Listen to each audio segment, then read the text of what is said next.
Hello, hello. Just gonna have this screen for a second while we wait for Nika to load in, which should be now. How's everyone doing today? Jesus, that's loud. How's it going, Yellens? Also, yeah, hope you enjoy your vacation in Zagreb, Ragna. How's it going, Piker, Rando Gremlin? How's everyone doing? Hey, Sarah as well. How's it going, my dude?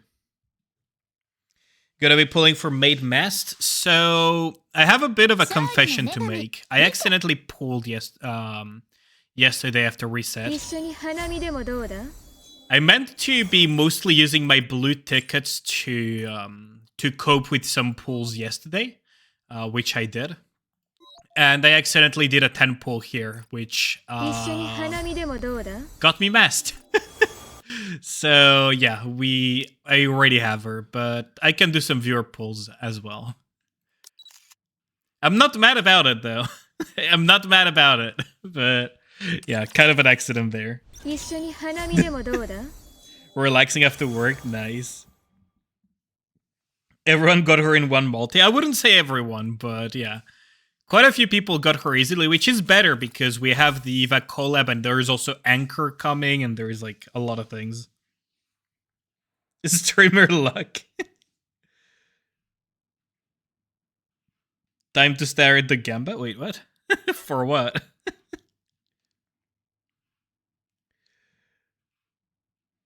You got her in one multi and it came with a Freeman, nice.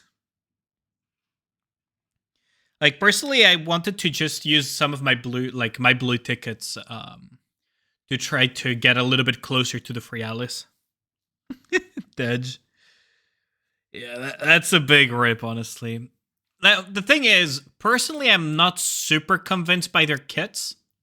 So if it wasn't enough of an indication that I haven't even bothered investing into their into her skills or anything, I minus 35% hit rate up to 3 times continuously.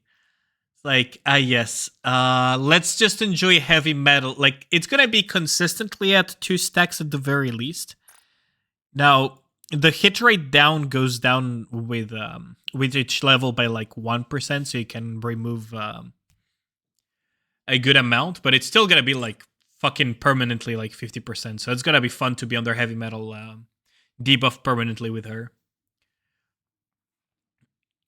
Attack buff of caster's attack for everyone is like 80%, 83% efficiency on attackers. So there is that to keep in mind. And then after that, it's like when entering burst stage 3, you get distributed damage buff, which is nice. But it's like super specific. Reloading speed based on drunken stacks. But the thing is, drunken stacks are every time you enter B1. So it's going to be a ramp up thing too, which means that you have to, again, apply a loss of efficiency. So it's like you can consider it like 70% efficient or something. So I shift up playing too much Gauge from Borderlands. True. True.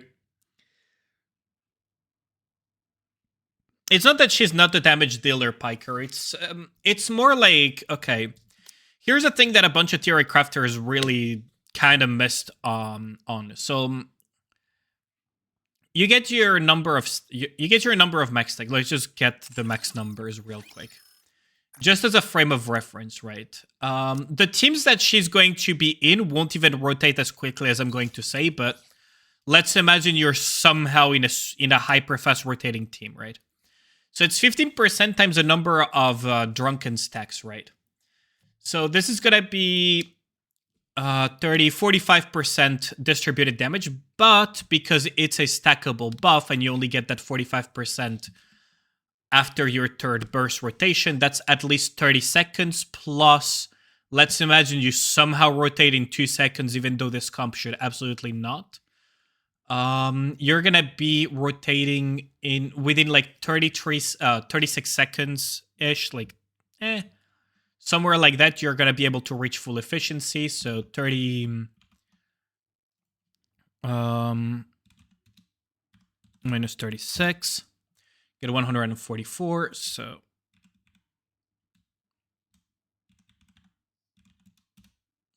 let's say 80% efficiency on it. Like if you really want to oversimplify the math, you can consider 80% efficiency on this, on the max stacks, for a evaluation over the whole fight. After that, you gotta add like the anchor buffing, right? But it's the same problem with anchor as well. Is like after full burst ends, she gives like the hit rate buff and the attack buffs and everything. But again, after 2 bursts, so this is like 80%, 90% efficiency, so you can kind of multiply this by 0.8, 0.9. And it's off casters, so it's, again, you gotta multiply it by 0.83 for attacker's efficiency as well. So, like, you lose a lot of value here, both from the fact that it's this, like, you need to stack it up, and from the fact that a lot of these buffs are off casters as well. So there is a lot of considerations, and it makes me not super convinced with their kits in present meta. Now, in the future, we could get a very good hyper carry distributed damage that could function with them. Because the reload speed, by the way, is absolutely fucking, like, it's worthless for Scarlet Black Shadow. So the only buff that would matter for Scarlet Black Shadow is distributed damage. But because of what I'm mentioning when it comes to both efficiency and stacking and everything, you're probably better off just putting Crown or what's her name, or Grave with or even Maddie probably, rather than just putting these two in there. I would say probably better to put Grave or Crown, especially Crown. So currently, like, the best team that could probably put with them would be something like probably something like Quincy Escape Queen. But Quincy Escape Queen is not like enough of a hyper carry for me to be able to justify investing 10-10-10 skills across the board on these two. Even for Water Week. Like, that's why I'm not convinced about them. Why are they allergic to releasing good Elysian units? I'm not saying that they're completely bad, right? Like, the problem is that being better than bunnies is not exactly a good benchmark in itself. Like, being better than bunnies and being like Nagatia level is not exactly the best of benchmarks, but you get the idea of what I mean. It's like, I feel a lot of people, when they're looking at the kits of Mast Anchor combined, they seem to be either forgetting that that you need to stack this shit up. Like, it's not on your first burst that you're going to get all of these benefits in one go. So once you multiply that into like an efficiency across the entire fight, yeah. And then there is also the issue that it's hyper specific, right? It's distributed damage bonus. So distributed damage bonus Nikas that are actually worthwhile is fucking almost none, right? It's like Quincy Escape Queen and what else? Freaking, if you believe in the 2B Copium, maybe, but the rest of the buffs are not super worthwhile. And Scarlet Black Shadow, like I said, half of the buffs are not super worthwhile either for her. Because the reload speed buffs are just pointless in Scarlet Black Shadow. As soon as you get one good line of ammunition and you rotate quickly enough, she has effectively infinite ammo with the Bastion Cube. So the only things that you would be looking for is like distributed damage bonus when entering full burst here. So that would be like freaking 30%, and then it would be only once every other. So it would be 30% plus give or take 45%, but at 80, you have to do it at like 0.8% if like 80% efficiency because of the stacking that you have to do. So yeah, I'm not wholly convinced.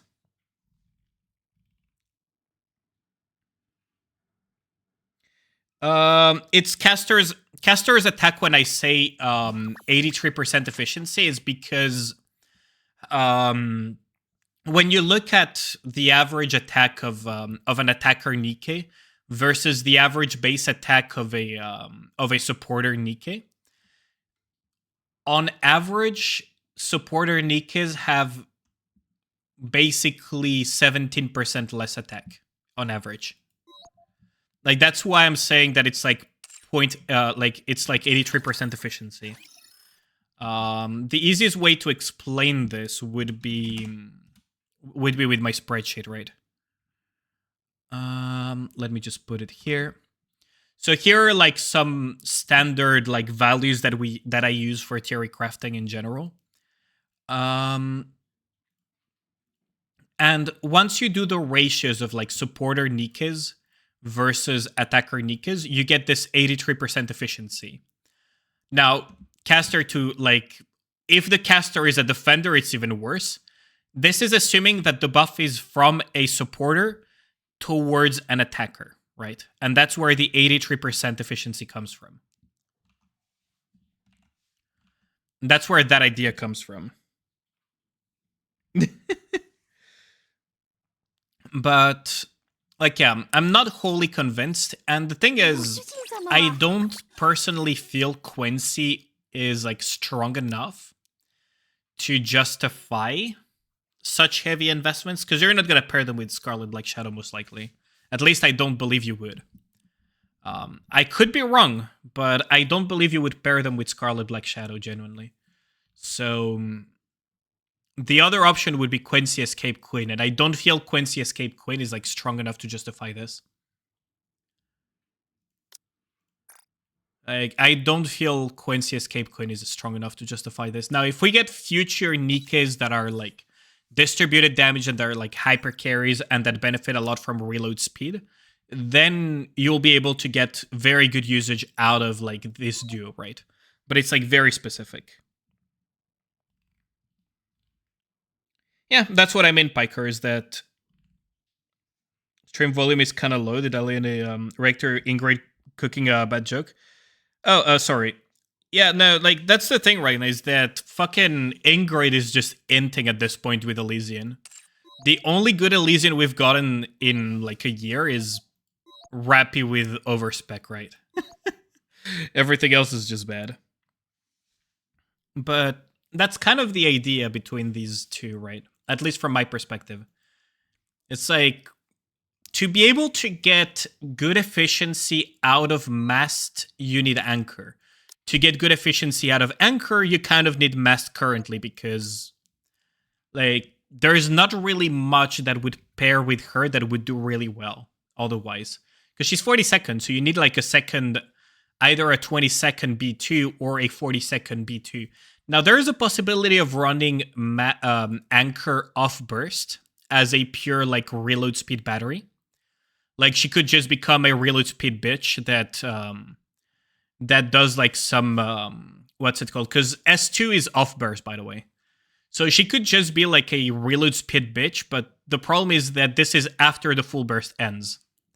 This is only relevant for Nikes that would benefit from reloading fast off burst.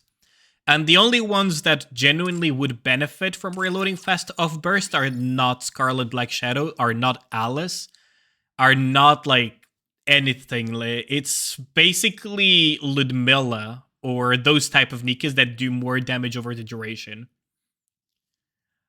What I call personally spike Nikes, meaning Nikes that do most of their damage during burst, do not benefit from that. So basically currently tailored for fucking Ludmilla. And maybe like some other Nika as well that just does damage off burst quite a bit, like a fucking Modernia or something. But it's like, if you're gonna be using Anchor as a reload speed bitch, it's like, it's kind of cope at this point. Yo, how's it going, Lyra? But Elysian has 2 Pierce buffers, but still no Pierce damage dealers. Yeah, that's something I don't understand why they categorically refuse to give us Pierce Nikes for Elysian. It's really funny. But yeah, like, that's kind of the state of these, because realistically speaking, like, Phantom is cope. Like, you're not gonna use Phantom with those two. That's completely stupid. So it really just leaves the fact that they kind of are expecting you to use Quincy Escape Queen, Ludmilla Winter Owner, and then those two plus some random SB1 that would work with that. which would probably end up being either like fucking leader volume or some cooldown reduction B1, right? I'm not counting Doro, even though can they even hit Doro with their buffs? They probably cannot even. They probably can't even hit Doro with their buffs, can they? Let's see. When in burst trace, that's not gonna matter. When in drunken status, so the attack buff would affect Doro technically, so that would help. Whenever she bursts, there's the attack damage, crit damage. You would probably benefit more from having volume, wouldn't you? Yeah, same here. It's like attack buff, attack buff. So when full burst ends, you just get like attack buff for 10 seconds and reload speed up. And when entering full burst, you would get distributed damage. Maybe this could clip, but I have my doubts that it would snapshot. So you probably would be better off just running fucking volume, right? With this comp. I'll add you to the list, Lyra. Oh yeah, how's it going, Zuzbug? Data 20 pull didn't get her, but got Allison Drake. I mean, that's a win in my book, honestly. Zuzbug. Also, how's it going, dude? Like, honestly, I mean, if you want a future proof, you might want to get one copy of it, assuming you have the resources to pull. If you don't have the resources to pull, honestly, I would say just fucking wishlist them. Because for me, like, I'm gonna get one copy of it because I'm a collector. But for me, it's very hard to justify putting enough skill points on both Nikkes to be able to get a good usage out of them for such a narrow niche that can be covered by literally any other good B2 Nikke that is meta at the moment, right? Like, I could put Maddie. I mean, I got my Maddie burst skill level 10. Like, unconditional 40% attack damage buff. Like, fuck off, right? And I don't need to sacrifice an additional slot, so I could put something on off burst like a fucking Maxwell. I could put Helm for burst rotations. I could I could do a lot of things, right? I could put Grave, even faster rotations. I could put Crown. I could put Nagatia. I could put Blanc plus plus Rouge. It's like I'm not a huge fan of also the amount that you would need to sacrifice just to be able to get that rolling right. You have shit luck sometimes. Yeah, I saw your messages on Discord. And it's not bait if you're that aroused. What a reminder. Oh, thanks for the hydrate, Yellens. But yeah, from my perspective, I don't want to call them a safe skip, but they kind of are a safe skip. They're a safe skip in the sense that to be able to make use of them, you would need to have heavy investment in terms of skill books. The niche in which they would go is narrow. It exists, but it's narrow. And you can get like fucking good results with a bunch of other good B2 Nikas anyways, right? Like you have Grave, you have Crown, you have Nagatia. They're technically better than bunnies for that specific niche, for example, and they're probably slightly better than Nagatia for that specific niche, but for just more general use, like you could just get away with using Blanc or Nagatia or the like. It's like, and there's also Maddie if you were there during the collab, so it's like, at that point, I would just say safe skip, right? There was also a banner before collab. Yeah, that's the thing, right? Is that we don't know how soon the collab is going to drop. It could be right after Mast and Anchor, which is very likely. Or it could be like the banner after the banner that comes after Mast and Anchor, if that makes sense. They said in February. I mean, do you really trust the Nikkei devs with timelines at this point? It's been 2 years, my man. It's time to stop believing in Santa Claus. But yeah, I agree with you. Like, it's coming soon for sure. Like, it's certainly coming soon. And that's something to keep in mind. You're on and off stream. Just send me a DM when you do reviews, since you redeemed. Yeah, I'm gonna start the reviews soon anyways, because we have a stupidly large queue. Just as a frame of reference, right, as to what the account review queue is looking like. And this is without taking into consideration Lyra, who just redeemed, right? But we have all of these to do, assuming they're here in chat. And then there's this one as well, and then there is this one, and then there's plus Lyra, so probably gonna start soon, yeah. Now the question is, are they here? Because I'm not gonna wait for them. I'm just gonna rotate, and if they're late, I mean, I'll just catch them later, right? Yeah, how's it going, Ruby Legacy? The mall Santas are employees on lunch break, basically. 一緒に花見でもどうだ? But yeah, that's kind of the situation with Mast and Anchor. I would say if you don't have the resources, as in you don't have the freaking gems and pull tickets for the collab. If you care about the collab or about like some near future meta Nikas, like if you care about the collab and you don't have the pulls, skip them. They're not limited. Otherwise, it would say here, right? It would say limited.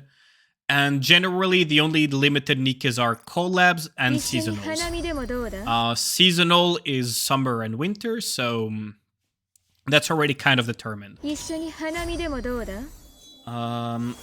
Also, if you don't have the skill books to make use of them, honestly, you might as well save your... Unless you really don't want to deal with the bullshittery that the wishlist is, then that's completely fair. But if you don't have the resources, both in terms of pools for the collab and for future stuff, and you don't have the resources to build them, you could just wishlist them. It's like a super expensive bullshittery anyways, so... Yeah, how's it going, Raulo? And how's it going, GZ?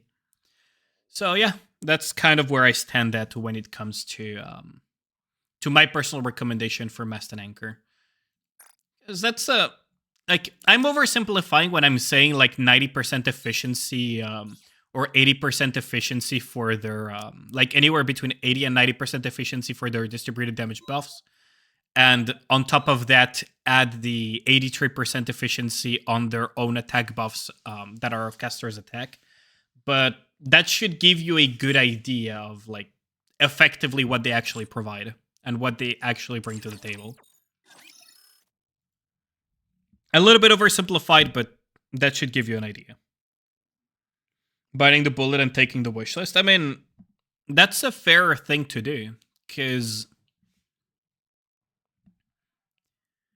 to be able to even make use of them, you would need to basically build 2 Nikas from the get-go. I don't know about you guys, but I'm not super rich in books, and I have like other shit that is more important to build. Right? So yeah. Anyways, let's see where we are at with the account review list, and let us begin this.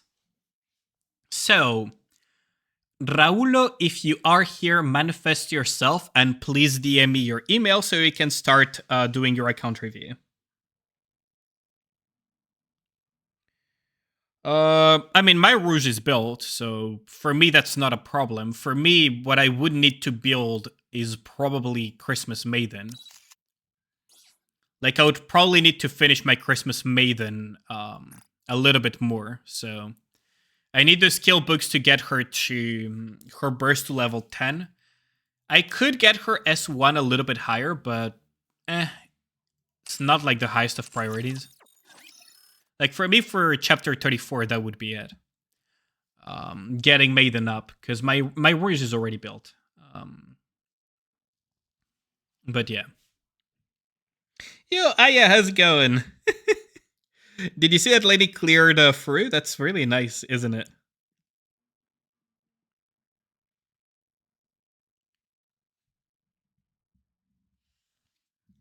So I probably don't have any mods today, do I? Yeah, no, because Ragna is on holidays and my other mods are not available today. But yeah, so okay, so I got the email from Raulo. There we go. Okay, so let me just exit my own game and let us begin this.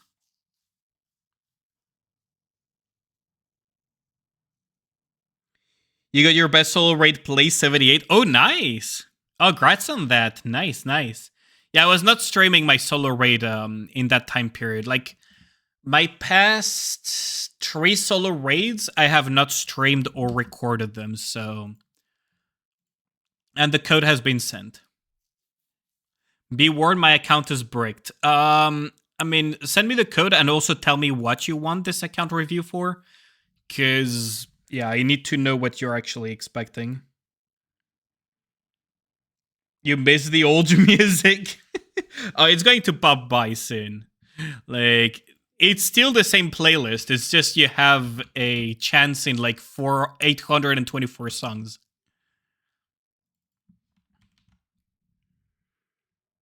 You had his stream playing on your phone yesterday, nice.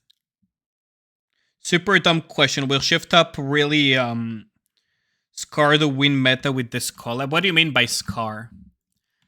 If you mean by they would make meta win Nikes, honestly, with the current state of win Nikes, it's not exactly super difficult to do. Like, they're not going to make Scarlet Black Shadow level Nikes. That would be absolutely stupid. But they could make slightly better win Nikas than Sakura and Mana. It's not super difficult to do. Yeah, how's it going, Gal? That you reach top 3% next solo raid, your water is not all that great. I mean, no one has good water, so you gotta remember, right, Piker, that commonly when everyone has good like when you have a very strong element, most of the time everyone else has a good element. When you have a bad element, like water is typically not a very invested element. So everyone has fucking shit water element. Let's just put it that way. So the difficulty to get top 3% doesn't really change because everyone is in the same boat as you. All you have to do is just do better than the rest. Raudo, are you on NA or are you on global? Because I forgot about that. Let's see. I'm just gonna wait out.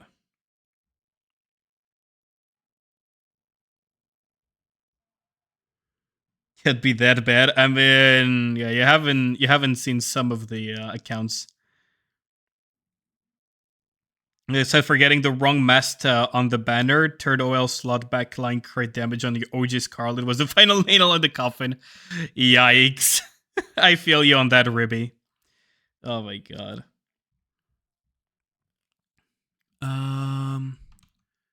So, Raulo, you said NA. Okay. The weakest water element character you have now, most people have her too, Brid. I mean, the thing about water element is that it's typically not a very invested element because there's not a lot of good Nikas in it. Like, the only good Nikas in water element are pretty much Treasure Helm. What's her name? Christmas Ludmilla. And Quincy Escape Queen. Christmas Ludmilla is limited. Treasure Helm is fucking obnoxious to build for the vast majority of players. So that leaves only Quincy Escape Queen. After that, you could cope with Doro and you could cope with things like Remgod. But Remgod is also limited, so a lot of people don't have access to that. And after that, there's just not a lot in the water element department. Privity is just a support. She's not really a damage dealer. So, yeah. John Salsichon looking ass. The fuck? Jean took Gotham Hands? How's it going? Wait, did I miss a message from you? Thanks for your advice the other day. Was able to get SBS and Maxwell on your third reroll, building a roster now. Oh, nice. Congrats on that. Yeah, Scarlet Black Shadow is just gonna absolutely destroy the game for you. Like, it's actually pretty disgusting. Generally, I recommend more Red Hood for new players because of the flexibility, but long-term Scarlet Black Shadow is top 3 damage dealer, so you're good to go on that front. Like Scarlet Black Shadow and also the free allies that you're gonna get is just gonna absolutely destroy the game for you. In perspective, I can't get Phase 3 Helm on time for solo raid. I don't know how many people will be able to get Phase 3 Helm for solo raid in time, honestly. Because solo raid is gonna be what? Middle of next month? Roughly. So that's gonna be rough. Okay, so what did you want me to... Okay, so what is the focus of this, Raulo? Like, do you want for campaign push, solo raid, for what specifically? Just so I know what to...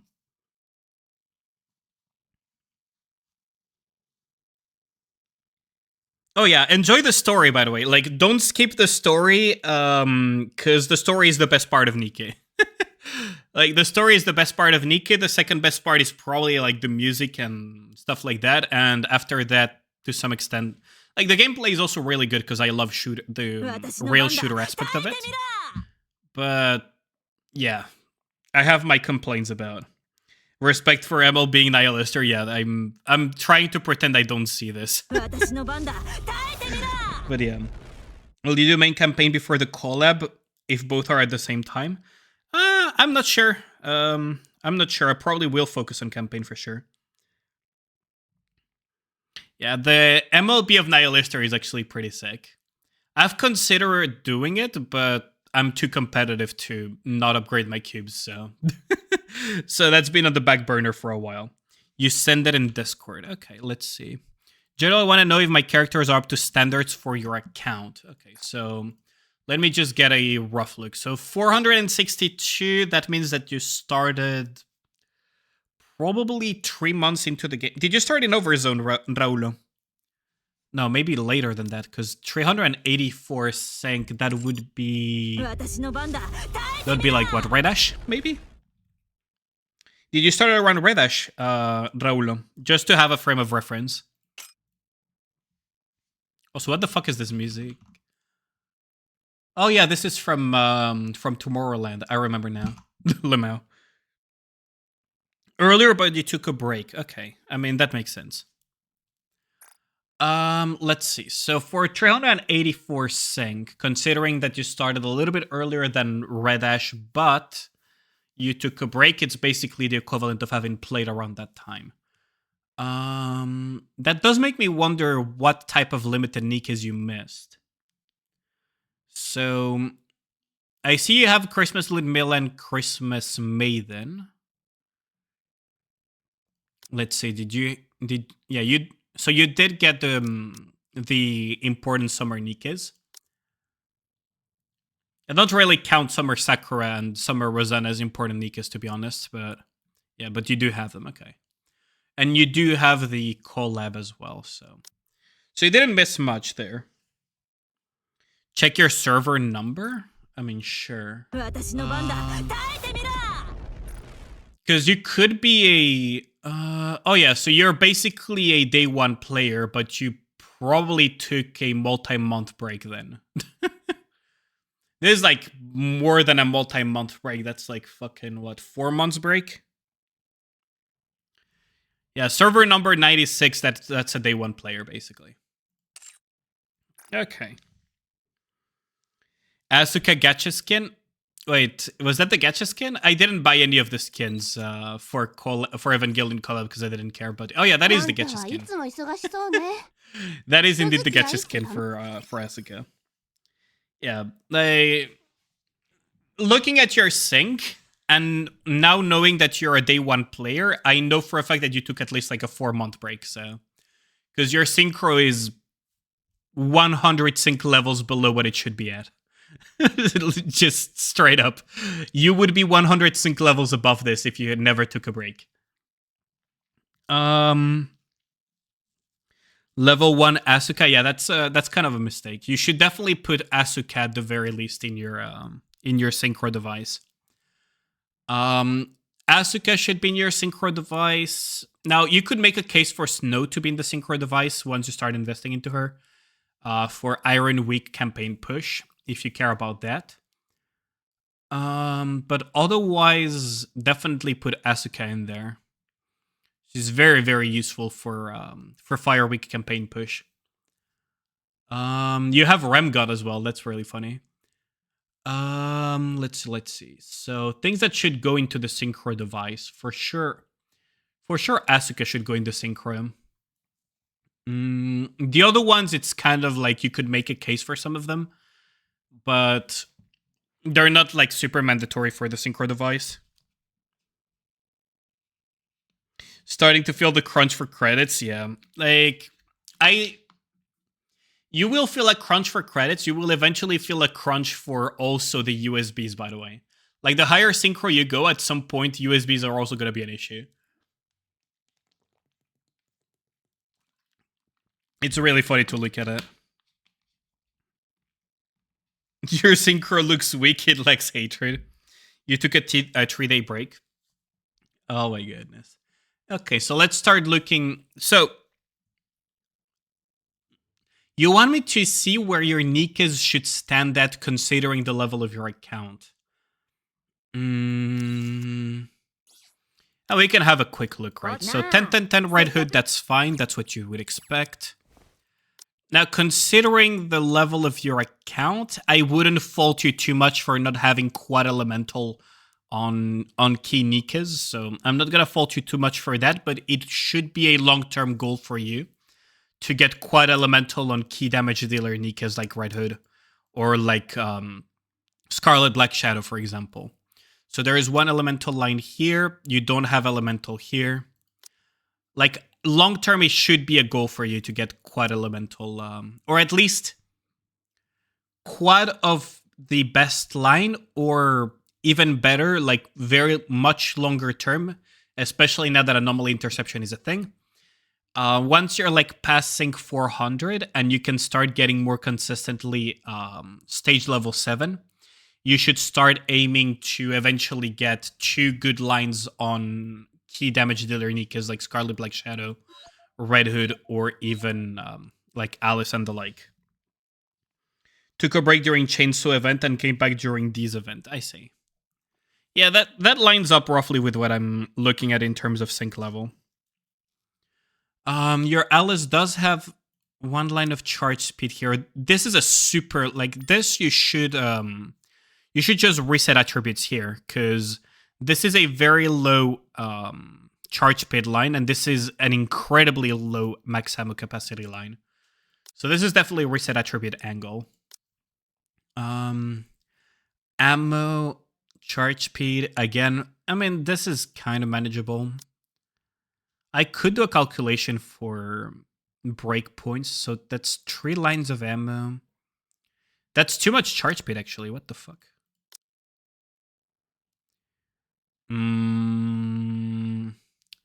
Now I'm considering whether you should just full reroll or you should lock the ammo on the 3rd line. Because you have too much charge speed. But then again, this is charge speed on 2nd line, so theoretically you could lock the attack line and just hard reroll the rest until you get elemental and ammo, or at least ammo or elemental. You do have 3 lines of ammo, but they're not like super flawless. You do have a very good line of elemental here, so this is definitely one that you would lock and then reset attributes for higher ammo. Your Alice is like what, 90? That's 96, 97, 97, 128, 128. That's like a 15, 16 ammo Alice. Yeah, how's it going, Livingston? Here with caffeine. Do we have waifus to preg yet? Well, we have a break accounts if that's your interest. So you do have your 2 lines of charge speed, but you have too much charge speed at this point. What I would probably do is reset attributes here to get higher ammo. And this one I would just like lock the attack and just reroll the rest, probably.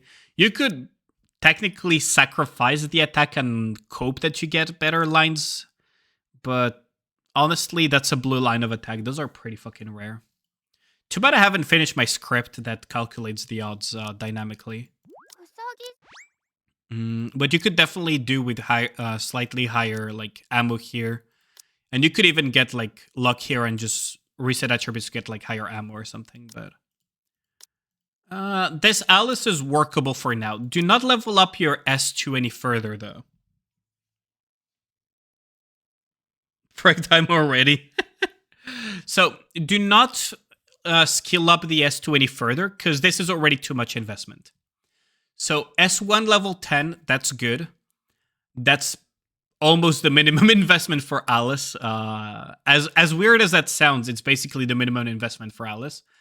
S2, however, you could have stopped at level 4.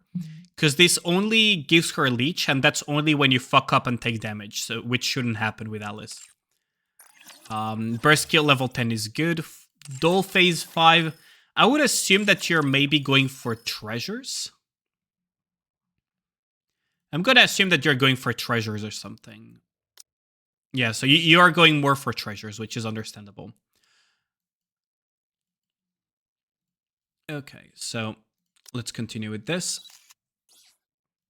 OG Scarlet, you don't really need to invest much further into her. She's not as important as she used to be. So this is fine. And, okay, so don't invest any further into S2, but the S1, you will eventually, if you care about PvP, you'll want to invest into S1 a little bit further. Skill 1 is the most important part of original Scarlet because that's her attack steroid. This is the skill that you want at level 10. S2, you could leave it anywhere between 4 and 10. You have it already at level 7, so you might as well just leave it be. And Burst is like, it's useful for campaign pushing. What nickies should we preg next, but replace every second word with plap? Oh my god. The classic plap challenge. Let's plap God, this what the plap. fuck? Diesel plap. Rima plap. Thanks a lot for the resub, Dylan. 3 months already. Bonjour, bonjour. I appreciate it. Time plap. Indeed, 3 keep months clapping. already. Time flies. Can you guys imagine that we're soon entering my 2nd year of content creation? When Nika half anniversary hits, it will be my 2nd year of content creation. It's really funny to think about that. But yeah, so S1 is like the most important segment of let's pleb this pleb. Oh my god. Already a quarter of a year, yeah. We're getting close to 2 years of content creation. That's fucking insane. But yeah, so S1 is the most important thing on Scarlet. You could get this to level 10 because Maxwell sees usage everywhere. S2, you can just ignore it. S1 is for support capabilities. She's fully OL'd, that's fine. If you want to have more damage on your Maxwell, you could just reroll to get more Elemental because that's mostly what you'll use her for. Elemental and Attack are the most important things on her. Probably not your highest priority because seeing that I've already hit these 2 and I haven't seen like Summer Niece or Rapier Red Hood or Cinderella is kind of worrisome. So I would probably say that those Nikas are in dire need of investment. Let's look at Privity, because Privity is one of those that, yeah. So S2 and Burst, you don't need to invest any further. You can leave it at level 4, in this case level 5, that's fine. S1 is the only thing that is important on original Privity. You would want this theoretically at level 10, so you can pair that with Crown, for example, for Infinite Ammo Alice, and with other types of shenanigans that are like Final Bullet shenanigans. Although she is low priority for your account because, like I said, saying that Cinderella is that low on the list is a little bit worrisome. Personally, I don't buy too much into Laplace Treasure, so I don't recommend investing too much into her. You do have, like, yeah, I wouldn't recommend investing too much further into her. But that's my personal recommendation, because I'm not a huge believer in Laplace Treasure. Let's just put it that way. 10-9-4, that's perfect. Don't touch the skills any further. You don't need to re-roll the lines here, like, at all, because Noir is just a pure support. And she mostly is pure support for either refund ammo comps when needed be, like the Rappy Red Hood comp that we used last solo raid, or for shotgun comps as well. Yo, King, how's it going? How goes it? Well, pretty good. Pretty good so far. So Summer Anise, 10-10-9, that's where you want to see her at. Elemental damage. Okay, so this you could definitely just reset attributes to get higher elemental, because this is probably... Is that the lowest possible elemental damage roll? Yeah, it's 9. Yeah, that's the lowest possible elemental roll. It can only go higher. So yes, definitely reset attributes there. Attack, that's fine-ish. Not a very invested Summer Anise, but at least you don't have ammo lines, so that's a win. Definitely you'll want to make her stronger for electric comps eventually.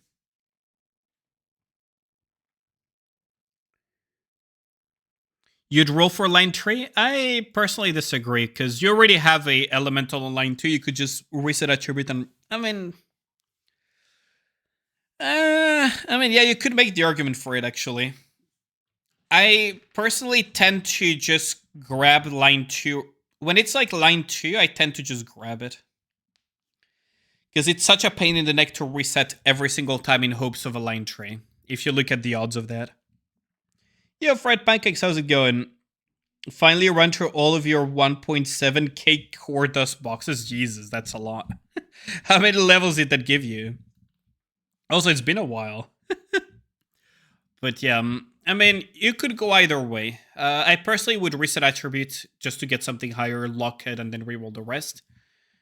Especially because also the rest needs to be rerolled. So there is that to take into consideration. But yeah, you could go both ways. The thing is not a Synchro 215, nice. In my case, I would probably reset attributes, get higher elemental here, and then start working on the other things like this, right? And just hard reroll this to get good elemental, and then hard reroll this to get good elemental on a different line. And the chess piece, you could lock the attack line and reroll to get elemental, but it's a really huge it depends in this case. Maid Privity, I would suggest investing further into her at some point, but right now it's not a high priority because I am really worried about the fact that I haven't reached about the fact that Cinderella is like that low on the list, right? So attack, elemental, ammo, that's good. Ammo, elemental, that's... Ooh, you should reset attributes here to get higher elemental though. And elemental attack, that's fine-ish. This is a serviceable Modernia. Beyond just fixing the elemental on third line here with the reset attributes, there's not that much to change. Since, again, I have a feeling that the Cinderella and the other Nikas like Rappy Red Hood are much higher priority on your account. Just by looking at their position. 10-7-10, that's fine. Technically, you could go higher, but 10-7-10 is perfectly fine and serviceable. Elemental damage, elemental damage. These are like low rolls as well. Like this is gonna be a reset attributes to get higher elemental and attack. Here is kind of fine. Just leave it be because there's higher priorities. Ammo and attack. This is a better exclude than mine actually. If we exclude like the skills, like the overload lines are better than mine. Christmas Maiden, S2 to level 10 is one thing that you'll have to do eventually for your electric comps. You guys saw on Tuesday when I killed Mirror Container Anomaly just as for demonstration's sake how strong Maiden is when paired with Cinderella for the electric comps. So that is something to keep in mind. What kind of attributes would you want for Rappy Red Hood? From my personal perspective, I would say elemental above all else. And then ammunition is like the second most important attribute that you would want. Now, depending on whether you want her as a B3 or as a B1, you could make the argument for 2 to 3 lines of ammo and then prioritizing attack, but personally, I just recommend ammo above all else after elemental. So, elemental, ammo, and then attack. Like, those are the 3 top attributes that you want for Reppy Red Hood. With Naga, you could barely do 4 bill. You tried using X-Maiden instead of Naga for Mirror Container. Yeah, like, it's a huge increase. That's the thing. Christmas Maiden, what you have to understand is that every time that she does not burst, she will give elemental damage to all the other electric coated Nikes.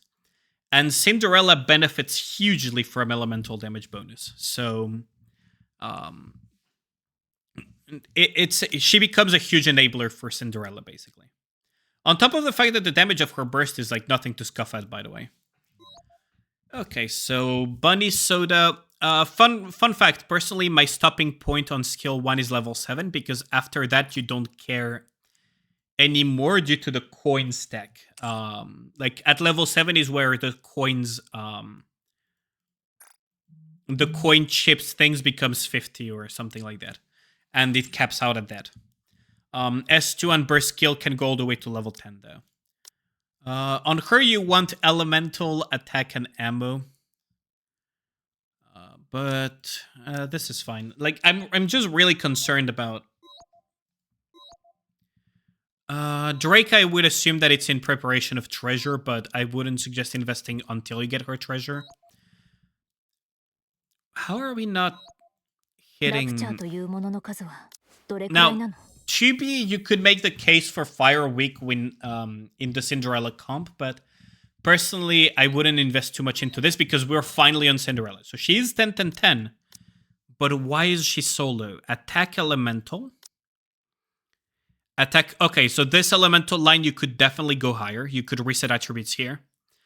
Because 13% is very low. Same here. Outstanding Commander Yami, low. also known as the Waterbender and proud member of the Seven Dwarf, Breed 3 Manjani Mouse, King of the Generacy and Malding, How's it Our going, Majesty Yami? the Great Lord Eliane, first of his name. Aljan 6 kom en also, Baguette.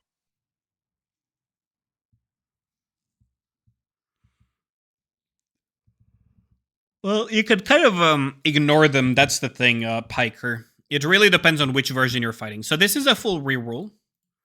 You do have one line of ammo with that, but it's like not super important in that. Like this is reset attributes. This is reset attributes. This is kind of fine, and this is a full reset. Your Cinderella is like almost more or less done as far as your account is concerned. So you could up her a little bit for Electric Week and also just for neutral damage. By the way, this cube is absolute fucking copium in my eyes. Bastion is the way to go. Now, looking at your cubes, I am not surprised because I saw the Nihilister, but do upgrade your Bastion cube to like level 8 or 10. Do upgrade your Bastion cube. You already got a Resilience to level 10. Start upgrading your Bastion now with the batteries that you get. I'm not surprised that you're behind in the cube upgrades because I saw the Nihilister wallpaper, but... that's a recommendation that I definitely would give. Oh, ohayo gozaimasu now, son. O genki desu ka? Oh, wait, I forgot to put the... I forgot to put the account review for Raulo. There we go. Colonel, I'm trying to sneak around, but I'm Just to make dummy it clear thick, what I'm doing. and the clap of my ass cheeks Yeah, how's keeps it going, alerting the Commander? guards. Or the grinding madness of the gacha games did. I'm doing the other grinding madness, which is reviewing accounts of viewers for the entire week for free, which is absolute madness. And reading all that, I mean, our good old Dutch TTS read all of that for us.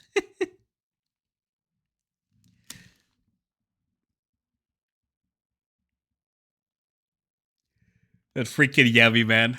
The water bender, as we call him. He's one of the few that actually has a well-invested water roster.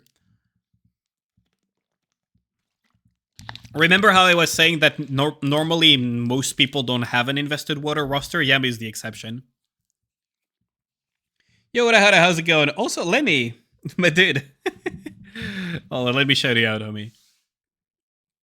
Because I think there we go. About to pull for Mast on reset, but forgot you already had her on like Repi. Yeah, you don't. Mast is like skippable too, so it's like not a huge deal. Gio is kind of getting phased to some extent. So, do you really not have a Elysian helmet? That's surprising. Okay. So Rapier Red Hood, if you use her as a B3, S2 over S1. Now, what you could do is the recommendation that I give, which is level this up all the way to level 8. The reason why you can level this up to level 8 and stop is because it will give you 7 seconds of cooldown reduction. 7 seconds is the exact same amount as the Killer Wife at level 10. Right? So if you upgrade this skill, which is more important than her S1, to level 10, it will go all the way to 7 seconds. So that way you have a D-Killer Wife level of cooldown reduction, and then you can start focusing on her personal damage, and eventually you'll get her to 10, 10, 10, but you could go like 8 and then start upgrading her S2 to level 10, and her burst, of course, to level 10. Gonna be lurking? Yeah, thanks a lot for the lurk, Lyra, I appreciate it. You're lucky with Mast. 2 in the first temple? That's really lucky, Jesus Christ. Getting his core 7 and she carries you in Elysian Tower. I'm not saying that she's completely useless, right? But she's getting phased out more and more because we have Rapier Red Hood and we have other things. And there is Treasure Helm as well. So Rapier Red Hood kind of just carries everything in Elysian Tower now. And Treasure Helm also allows you to have like really quick rotations. So she's also 1 extra slot there. And after that, you can put like Maid Privity because Maid Privity actually has her uses in solo raid. Unlike Gio most of the time, so yeah. My personal Elysian team is basically Rapier Red Hood as a B3, Maid Privity, and Treasure Helm these days, so yeah.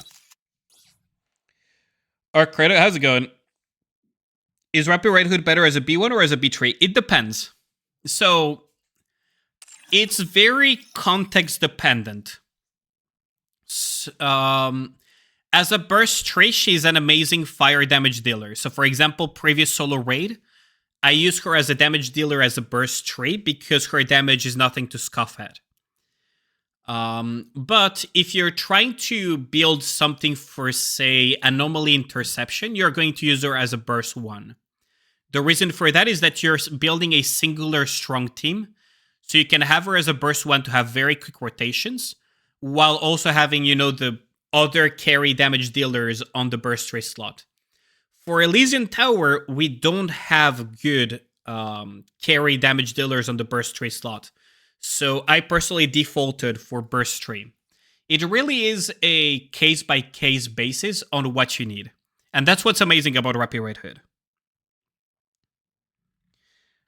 You can still use her as well as a burst trait even for campaign push and whatnot, but there's other options that allow you to then run her as a burst 1 raid. Question, how's it going, Lone? Are you on the list or do you have to redeem again? No, you're on. You should be. If you redeemed last time, you should be on the list. Let me check. So, Lone, yes, you are on the list. But yeah, it's like very... what's it called? It's very context dependent. What do you mean? On my best element, I did top 50. What do you mean? You do know that fire is not my best element, right? I did top 50 on Electro, though. Which is my best element, personally. Don't ask, just press the button.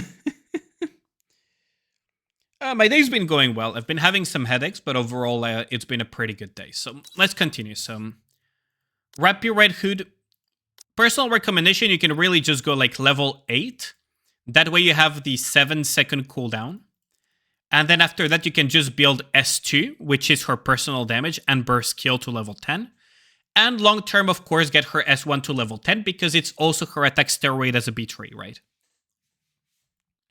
So that is something to keep in mind.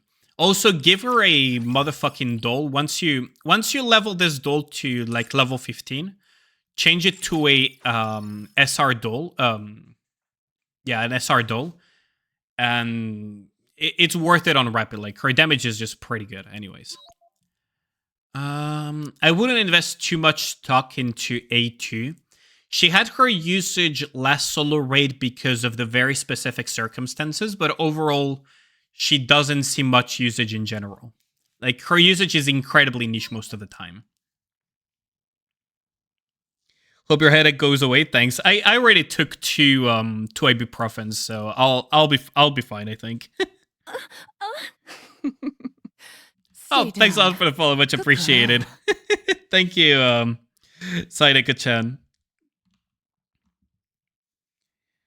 Who the fuck decided to name her name Rappy Red Hood, by the way? That name too sus. I think it's a good level for Crystal Chamber and Mirror Container. Oh, absolutely.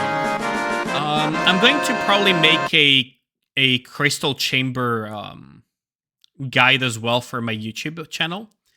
And Ayn is amazing there. She's also amazing for that stupid boss, what's its name? Crystal Armor on chapter 30 something. Oh, we're getting ads. Okay.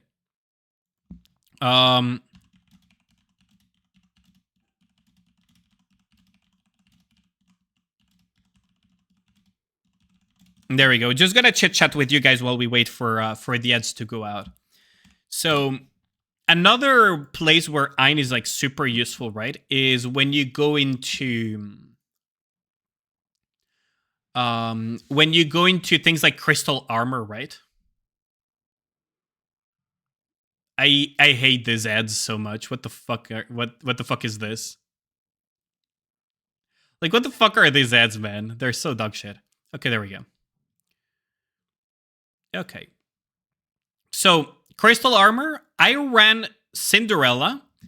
It's electric weak, but then if you look at the damage distribution at the end, because of the extreme defense that it gives itself, because it's the little brother of Crystal of Mirror Container, you see that my Ayn came out on top, right? Oh, Tuni, thanks a lot for the resub. Appreciate it. Thank you. 11 months, Jesus Christ. You've been sub for almost a full year now. Yeah, ads on my own video. That's... Yeah, I don't even know what to say on that one.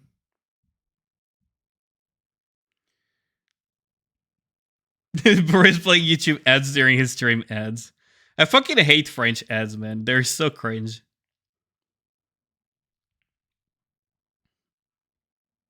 Yeah, it's the chapter 33 hard. So this boss basically has a defense similar to Crystal Chamber, to Mirror Container, I mean. And as a result, Ayn is amazing there too. Of course, the place where Ayn is typically amazing as well is Mirror Container for obvious reasons, right? Which was like the full clear. But Ayn is just a very good electric damage dealer. The reason why she's so good as well on things like Crystal Chamber is that you want to break these horns. And unfortunately, Cinderella is good there. But Cinderella is not very good at breaking the horns. So you're going to have to use your Ayn or something else to like more single damage the horns. And then it will discover ad blocker. I mean, I refuse to use ad blocker on these things because I know that YouTube has been making changes to make this more annoying. But yeah. What's it called? But yeah, Ayn is like a very, very good investment for Electric team, for Solo Raid Electric, Mirror Container, Crystal Chamber, Crystal Armor. Like 3 bosses where you will probably be using her regardless, right, for campaign push.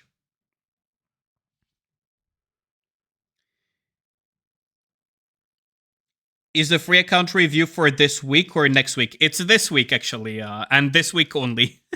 Starting next week, it will go back to its usual price, Sinecom.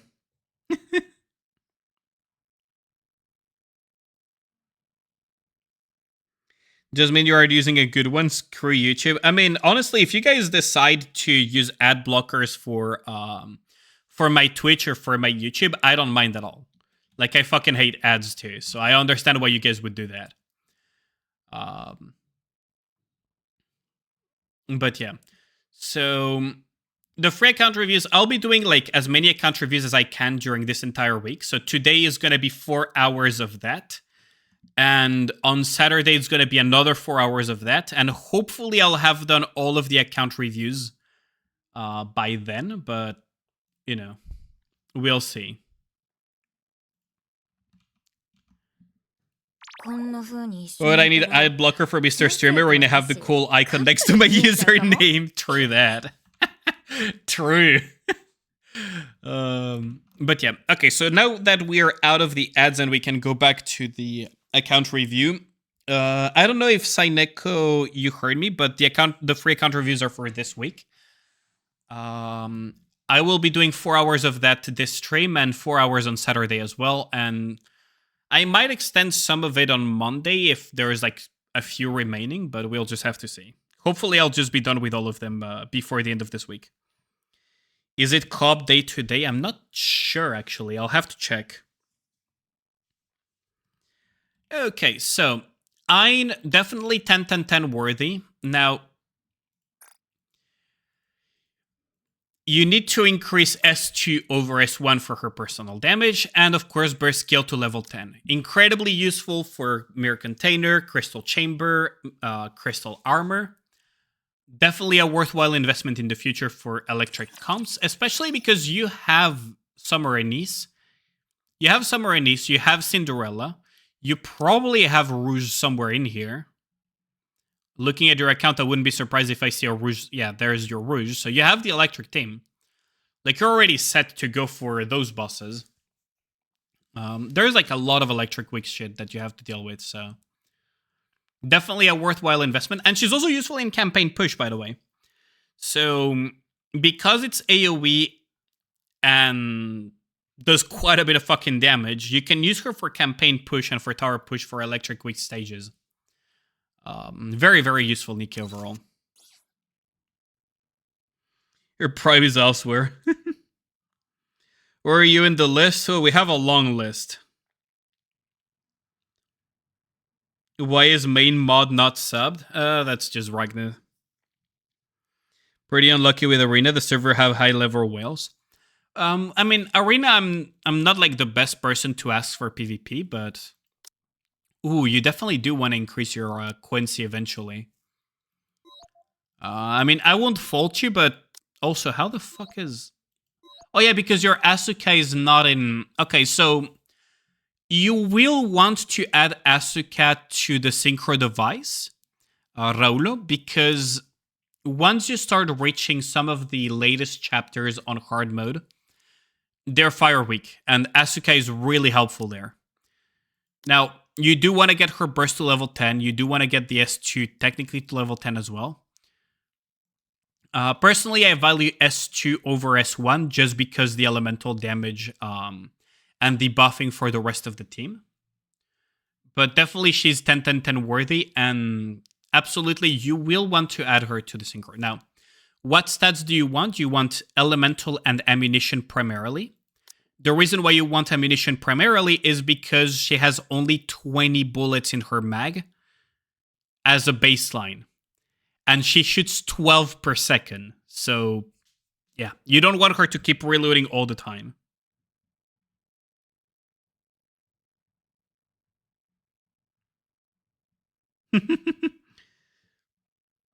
There's also staple in the Villia Anomaly team. Yeah, there is also that too. So you definitely will want to add these to the team. Now, Ray, you can delay a little bit, but she will be very nifty for... She will be very nifty for Fire Week Solo Raid, for example. So personally, I have her at like 7s across the board. Because everything in her kit is actually fucking useful. That's the annoying part about these Nikes. Helm, you can leave her be for now, because you clearly aren't going for her treasure. And she's fully functional at 444 before she has her treasure. The leech that she provides is leech, so the harder your other Nick is hit, the more they're gonna self-heal anyway, so it doesn't matter in that front. And it's already a very high multiplier. Now, Snow White... You will eventually want to invest into her for Iron Week. So it's only the burst skill that you would want at level 10. And then overload lines, you would want elemental attack. You would want like hopefully 2 lines of charge speed, but elemental and attack are more important. And then in an ideal world, it would be 4 elemental, 4 attack, 2 lines of charge speed, and then 2 lines of crit damage. Oh, thanks a lot for the gifted sub, Dylan. Much appreciated. Thanks for gifting Ragna. Fucking Ragna, man. Getting gifted his subs. Google Perry Spencer, what? But yeah. So that is something that you might consider for future stuff. Also, nice skin. I considered getting it, but I decided not to get it. Because I was saving from a VTuber model. But this is a really, really freaking good skin. So let's see. Do we have anything else to consider here? On the B3 department, like, that's fine. Summer Sakura is a weird one, so I'm not gonna go into that one because you have other priorities anyways. She's like useful in Wind Week, but it's like such specific Wind Week that's not like super worth it for the state of your account at the moment. Go hey. I used to listen to this song so much many years ago. 10, 10, 10, that's fine. Do you have some ammo? You do have some ammo and some elemental, nice. This is fine. You don't need to invest any further. 4, 4, 10, that's perfect. You have been listening to me, so that's good to see. No need to invest any further into her OL lines. 10, 10, 10, that's nice to see. Some ammo is nice to see on Naga because it helps on her healing. So that's completely fine. Senti 444, okay, that's good. You don't need to really care about her OL lines. Technically, because she's only for PvP, you would want like charge speed and ammo, but it's kind of whatever. We're not like Giga PvP enjoyers over here, so. Grave. Okay, so if you care about her support capabilities, you would get her S1 to level 10. S2 is just her personal damage, basically. So that's something to keep in mind about Grave. Old? What do you mean old? Red Hot Chili Peppers isn't that old. Okay. When you guys say Bruce Springsteen or when I have like Elton John or stuff like that and you say old, okay, I understand. Like that can be old. Like the police as well can be old. But Red Hot Chili Peppers isn't that old. Like what the fuck do you mean? It's not that old. Like come on. Oh my god. Y'all are wild. Okay, so yeah, the S1 you could get it to level 10 eventually for her buffing capabilities. Yeah, see, even Piker listened to Red Hot Chili Peppers as well. 4 across the boards, that's fine. You don't really need to invest into Viper, because she's not all that useful. I saw an unfortunate overload over there, but that's just fine.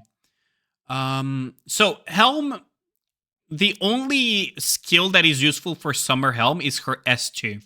And that's specifically for Iron Weak enemies, because of the damage taken debuff that she applies on Iron Weak enemies. Beyond that, there is not much else to say here. Let's see. So B1s. So it's kind of unfortunate that you leveled the wrong skill on D-Killer Wife. What you want at level 10 is her skill 2. And I kind of half blame Shift Up because on Rouge, you want her skill 1 at level 10 for the cooldown reduction. But on D-Killer Wife, which is functionally a similar Nikke, it's actually the cooldown reduction is on her skill 2. So, so yeah, that's kind of unfortunate. You will want that skill 2 to level 10. Red Hot Chili Peppers was started in 1980. Wait, no shot. There's no way Red Hot Chili Peppers was in 1982. There's no fucking way. Wait, they actually started in 1982. Wow. I used to listen to them when I was like really young. Wow. Okay, today I learned that that they were made in 1982. Jesus Christ. Yeah, they're older than I thought. I mean, they're good music for sure, but they're actually older than I thought. So your leader is probably built, right? You don't need to go any further on her S2. That's something that I repeat very often. S2 on leader is only cover recovery, so you don't really care about it that much. 10 crossboard, 10-4-4, that's good, you've been listening. Like I said, the S2 on the killer wife. And beyond that, I mean, you could get the S2 on Exia a little bit higher and the burst skill a little bit higher. You could go like 4-7-7 or something. But it's really good, and it's Treasure Exia, so she will be useful for Electric Week in some cases. Oh, here is one that is really unfortunate though. You went for the luxury investments on volume, which is S2 and burst skill, but S1 is just bait. Absolutely useless skill. There is no conceivable universe in Nikke where this will ever make a difference. Like, volume does negative damage, and on top of that, it's a 5-second buff, and on top of that, it's a really low ratio buff as well, and it only triggers when you kill an enemy, with volume specifically, so S1, and it's only a self buff, so it's really, really bad. So don't invest into that. Now, Shotgun Squad Tovi, you want to get the S1 to level 9 at a minimum. Or basically at a level 9. The reason why you want S1 at level 9 is because of the probability of getting the emergency crafted bullets. So level 9, and then the rest you can go anywhere between 4 and level 10. But S1 level 9 is just straight up mandatory. Just straight up mandatory. And that's kind of the stopping point as well, because the rest is not all that important. But yeah, S1 level 9 is the goal and stopping point and minimum requirement. Red Hot Chili Peppers were already old when we were young. Yeah, I mean, yeah. I was surprised though.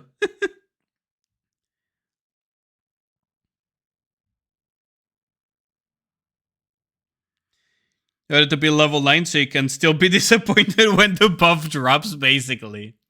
But at least it's a higher probability, so you'll be even more disappointed. Beyond that, I think that covers about all of the B1s. Yeah, that about covers. Wait, you didn't get Maddie? That's surprising. Yeah, so you didn't get Maddie, actually. That's surprising. So you got Asuka and Ray, but not Maddie. Ooh, that's kind of a shame, but yeah. Okay, so do you have any questions, Raulo?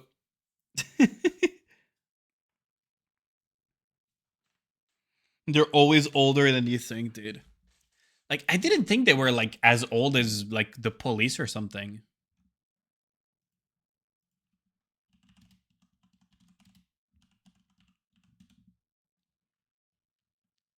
Well, no, the police is a little bit older, but by, like, 10 years, but... Or, like, 9 years, but still. Like, it's almost the same era as the police. Got mostly everything you needed? Okay, perfect. So I'll be out of your account now, Raulo. And we'll be moving on to the next one. Let's see. Quit. There we go. So who is up next on the list? So Raulo is done. Now it's Aculex. Okay, so Aculex, are you here or hold on, let me see. So Aculex, manifest yourself if you're in the chat. I'm gonna also double check users in chat. Aculex is not in the chat. Okay, so I'm not even gonna waste my time. If he's not here, we're just gonna skip him again. GZ, are you here?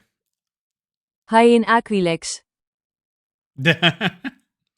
So GZ Yang, GZ, are you here? So he is in the chat. Now the question is, will he manifest himself as being here? I'll give it a little bit, but yeah. Is the list still people who redeemed 3 days ago now? Well, some of them are, yeah, for sure, but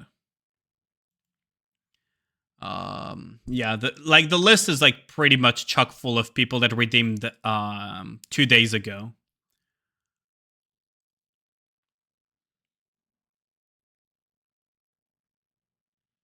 Okay, so GZ is not manifesting himself either. So I'm gonna mark Aculex as completed, honestly, because he hasn't manifested himself twice in a row already. So yoink, goodbye Aculex. He'll have to redeem again. I wanna see some serious gambling return, okay, Chad? He'll have to manifest himself again next time.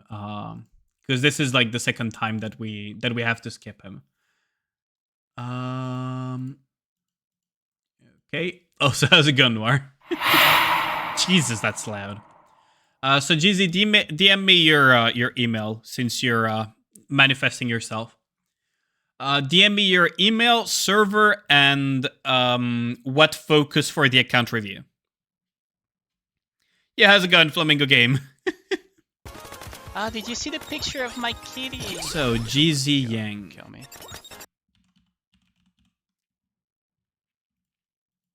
There we go.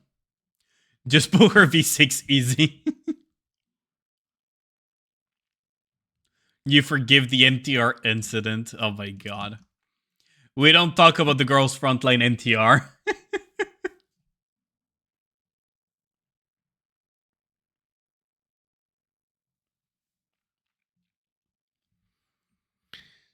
So, little kitty pics.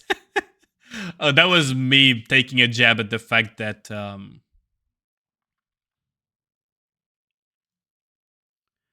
okay, so we got the GZ Yang email. Let's see. Trying to prep for 3536. I cannot help you with that. Nobody can. Unless they have like some weird data mines or they're shift up employees, but 34, I mean, indexing for chapter 34 is pretty easy for the boss fight. Okay. So your main focus is basically prepping for Behemoth, I see. Okay. That's gonna be a quick review then. And you're on global, yeah. You're on global. So if it's mostly an account review for prepping for Behemoth hard mode, that's gonna be pretty straightforward.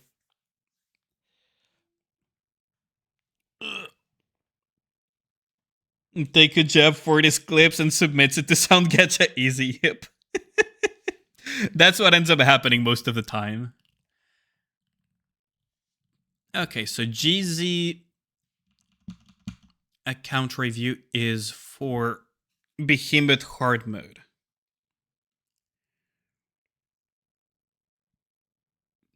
Cindy Ruzes and his Crown and Maiden, basically. You could also go with Naga depending on the synchro and investments and CP deficit. Like, it's not set in stone to be always Maiden. You could always go with Naga, but yeah, like, most of the time it's gonna be Maiden. Christmas Maiden. Some people have used Red Hood also as a buffer for Cinderella for Behemoth. Like there's like three teams right now that are like mostly used for high deficit clears.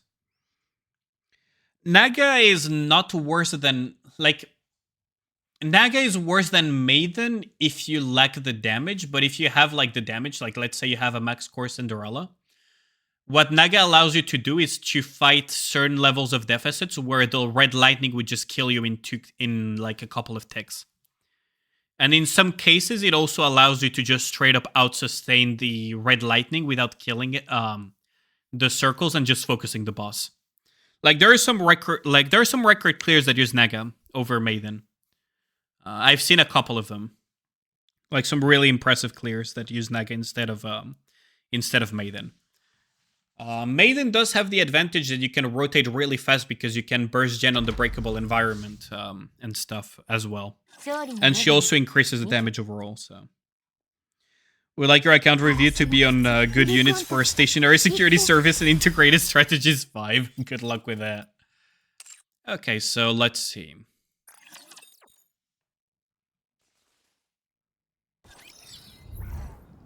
You to find a way to roast you, it's not difficult. Like, for example, this is already roast worthy. Like, what the fuck am I looking at? Okay, so for Behemoth, right? So crown is a no-brainer. You're gonna have to. Why is your crown so low? What happened here? Ammo. Okay, that's fine. She has like a bunch of ammo. Core 2, that's fine. Why? You have 3 lines of ammo. You're better off using Bastion. You know that, right? Anyways. Let's see. So B1, you would basically go Rouge. Now for B3, you would go Cinderella. That's mandatory, pretty much. Summer Anise, and then Christmas Maiden is like the most common option, but there is also comms that use Nega, right? So those are like options to consider, especially when it comes to CP deficit and the like. So let's just look first at like the common team comp here.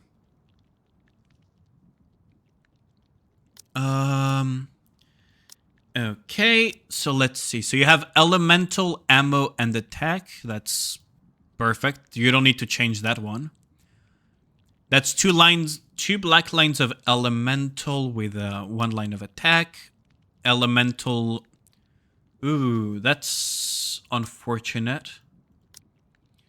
You would basically have to lock the black line of elemental and try to fish for a line of attack.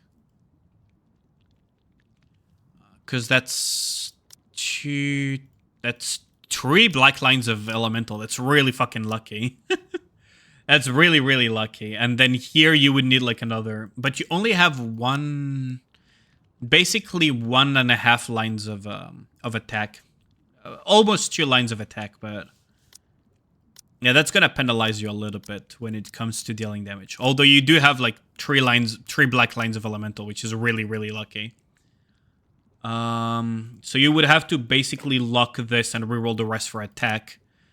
You're kind of good here, so that's fine. And here you could either full reroll and try to get the elemental on a different line, and try to fish for attack and elemental. That way your Cinderella would be more complete specifically for Behemoth. Because I'm not convinced that you're gonna have the damage at your current sync for it. Even if you have like so many. Rouge, you kind of will want to get her to 10-10-10 if you want a low deficit clear Behemoth. That's kind of a thing. Because between the extra HP and the attack buffs and everything, and you have an MLB Rouge, so you'll benefit quite a bit if you get her to 10-10-10 for your Cinderella. 10-10-10 Essenise, you have 1 line of elemental, but no line of attack. Attack elemental. Attack elemental. Kind of unfortunate it's not a little bit higher, but elemental here, you kind of want to lock to get attack as well. So you have 2 attack, quad elemental, I believe. Yeah, quad elemental. So it could use a little bit more attack, but overall this should be fine. Now, if you're aiming to clear at 501, this is perfectly fine. Like, this and this is perfectly fine for 501. I'm a little bit less convinced about Rouge, but you could probably clear with that. I mean, I'm personally not a huge fan of investing into S1 because of micro increases that it gives, but definitely do try to get the burst to level 10 if possible. S2 level 10 is going to help you a lot, though, for Behemoth because of the elemental damage given. Yeah, that should be fine.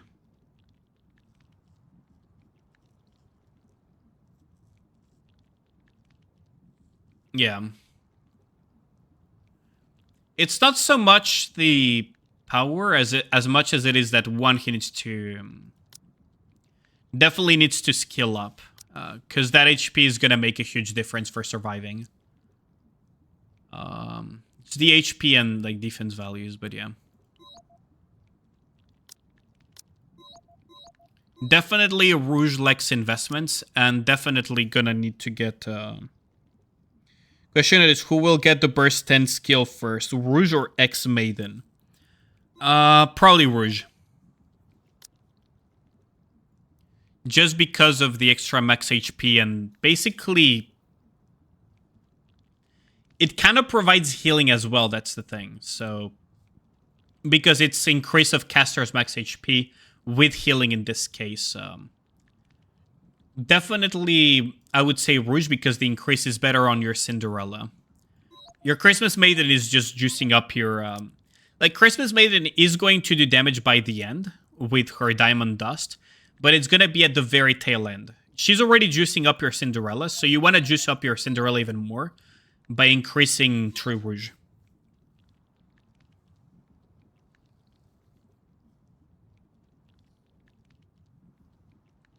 No, you don't need to have vigor. You can go with resilience and bastion and be just fine. You cleared without Rouge or X Maiden at burst 10. I mean, it is possible, but he doesn't have like a high core Cinderella, and he doesn't have like 501 sync yet. 501 leap probably would help a lot with this shit, so there is that to consider too. But as far as Behemoth is concerned, it wouldn't hurt to have Rouge more invested for sure, regardless. Maiden you can wait out, but Rouge, it wouldn't hurt, period, to just have her more invested. Your Cinderella is the exact same in terms of copies? Really? That's surprising. Okay. And I'm assuming that your Cinderella has like quad ED and like a few attack lines, right? Okay. Personally, I know that, for example, in my case, when I'm trying to clear, the only reason I haven't cleared at 490 something is because of my lack of cores on Cinderella. Because I did multiple tests, and it's either I don't survive the red lightning, or either I'm not doing enough damage because I'm using the Naga comp for survival purposes. So I need to do more testing on my own account, but that's like kind of where I'm sitting at with my Cinderella, with my Behemoth sub 501. I mean, Yanni's Cinderella is a fucking max core Cinderella. Like, yeah, of course it's better. Yanni's Cinderella is max core, my dude. Like, yeah, that's gonna make a huge difference because Cinderella double dips as well. But yeah.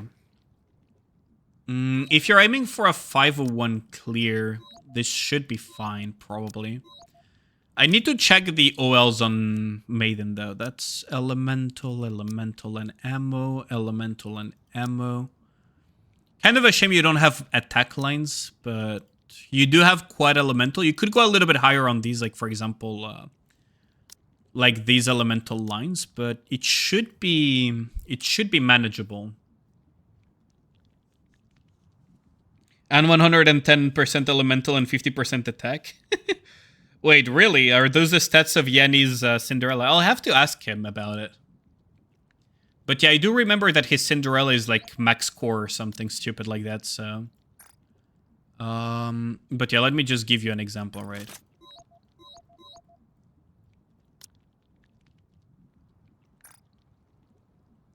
Let me just give you an example here. Yeah, Cindy is a monster. I'm not surprised, because he's managing to do some very low clears. And my Cinderella cannot do that much damage, so I'm not surprised. What's the low clears like here? Where we have Nalaniko that fucking clear shit at like 45% deficit, like at like 40% deficit usually, or like 35% plus like to 40% deficit. So low clear here is 112 by Nico, but his Cinderella is probably worse than Yanni's. After that, it's like pretty lazy. We do have more sub 501s here and there, but in terms of combat power, it becomes a little bit weird because of the OL lines. But yeah, the record clear currently is Nico with 112.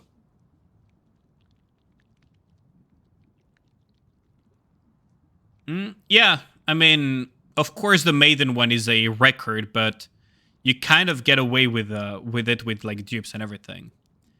I do remember the JP one that I saw was probably somewhere in the ballpark of these, of like Blade, for example. Most people are just copying each other's comps, right? Because here comes the Naga comps as well. Like all of the Naga comps are over here. But most people are just copying the idea of Christmas Maiden, because that's the highest damage one. And no, you don't need 521. With 501, you should be able to do it with your account. So a few things to keep in mind, right, when running this comp. Let me just give you a quick rundown on this. Your adult investment in Death's team aren't good other than Cinderella. Yeah, you might want to invest into those of it. あなたの運をクラウン王国の光のもとに輝いて美しいダメージメーターを私のため突にき破りましょう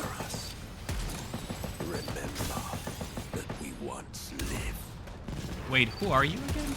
Oh, thanks out for the follow, much appreciated.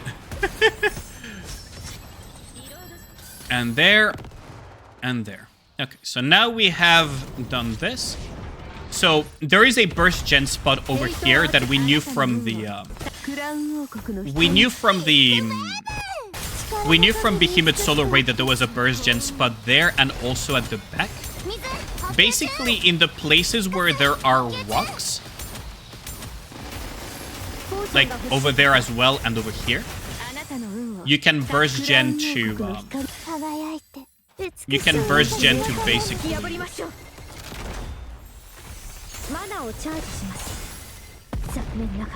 I could have swapped there, but basically the places where there are rocks and crystals is where you can burst gen, because those rocks and crystals, there's also on the left side as well.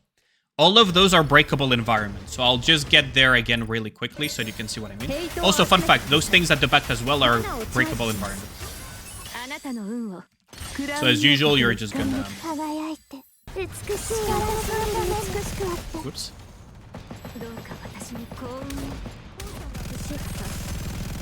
Oh, that's kind of whatever. Yoink, yoink, yoink, yoink, yoink, yoink. And there, and there. So you're gonna just wait out this burst.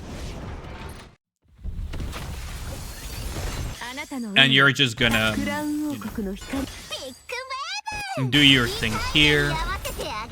Break the rock, and once you get to having to burst gen, you have all of these crystals here, here, and even at the back, by the way. All of these are breakable environments, so... Whoops. But here, see, I already did the breakable environment stuff. You can break these missiles, and then you can just break the rock if needed be, and then so on and so forth. But all of those crystals that you see on the right hand, left hand, and even at the back, and sometimes it's a little bit RNG, so it's kind of weird, but even at the back at the start, it's actually breakable environment.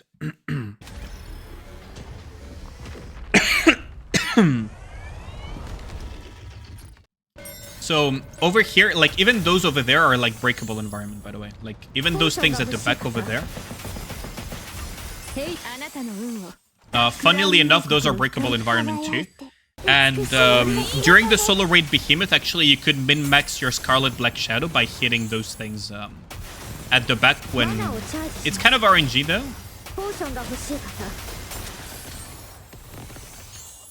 But you could have those spawns. Now, what I'm getting at is that here you can burst gen, here you can burst gen, over there you can burst gen. Those are breakable environments, basically. Camisa Negra, yeah, I love it. But the most common burst gen spot that you're going to be using because your Christmas Maiden is on the far right is the cluster of crystals on the right. Because it's a cluster, you can just like rocket launcher there and burst gen very quickly. So that's what you're going to have to keep in mind, GZ, when you're going to do your clear. So again, gonna wink. Can probably burst gen faster than this, but let's just roll with this right now. Second wave, you just want to cover that a little bit.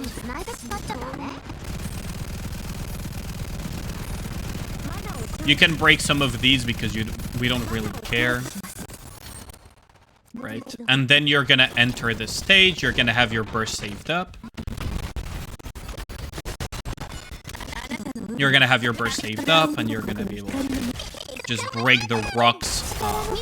You're gonna have to break the rocks with full burst every single time. That's something that you'll have to keep in mind, is every time you're gonna have to have your rocks, be careful with the Gatling gun. And here is where you're gonna be burst gen.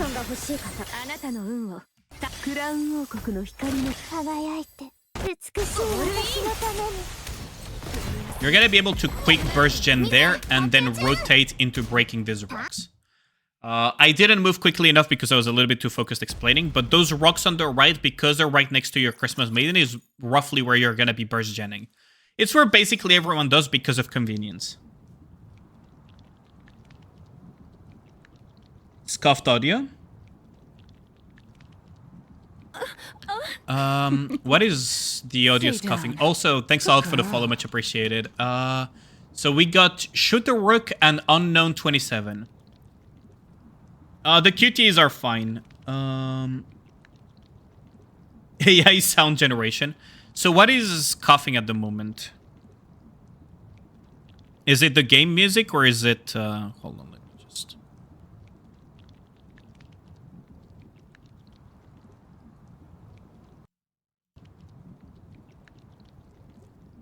The music's cut for a minute, now it's okay. It's probably because in their infinite wisdom of optimization, the Nikkei devs just fucking fucked up really badly. But yeah, it's all good now? Okay, good. But yeah, that's kind of the idea for the Maiden comp. Now, you will, because you're not running a real healer, your only source of healing is, like, quote-unquote healing is Rouge. You're going to be very careful with the damage that you take, and also the red lightning phase, you're gonna need to be very quick with the circles. Like, those are the dangerous circles. Like, the circles with the elemental shield, those are like peanuts. It's fucking easy as shit.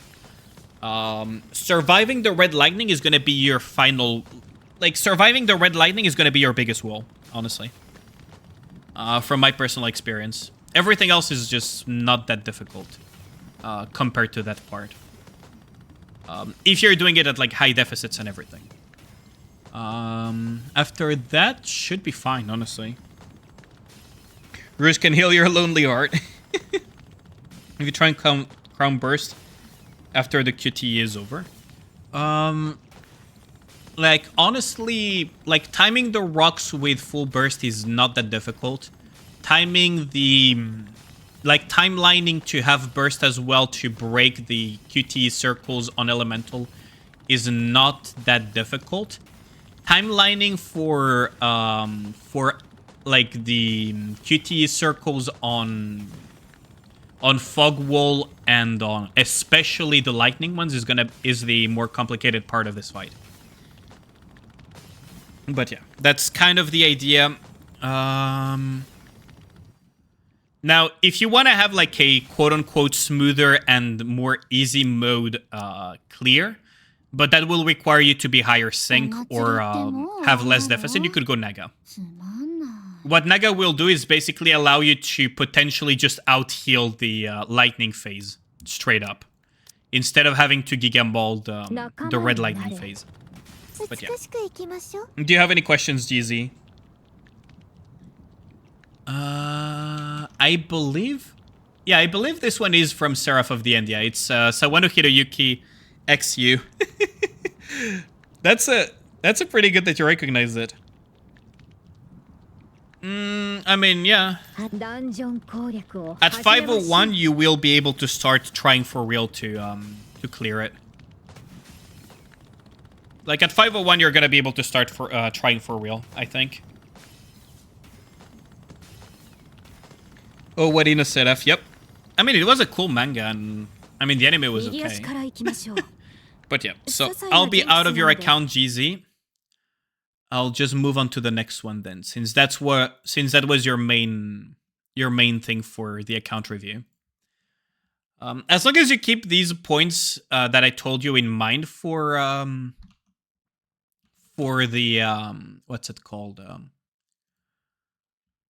For Behemoth, you'll be fine. Need more cruel Tepe. I personally prefer the girl with the purple hair. I forgot her name, but I'll remember in a bit.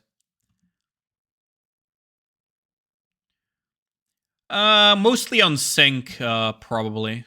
In your case, yeah. Was it Shinoa? So, Lone, manifest yourself. It is your turn. Let's see. Was it Shinoa?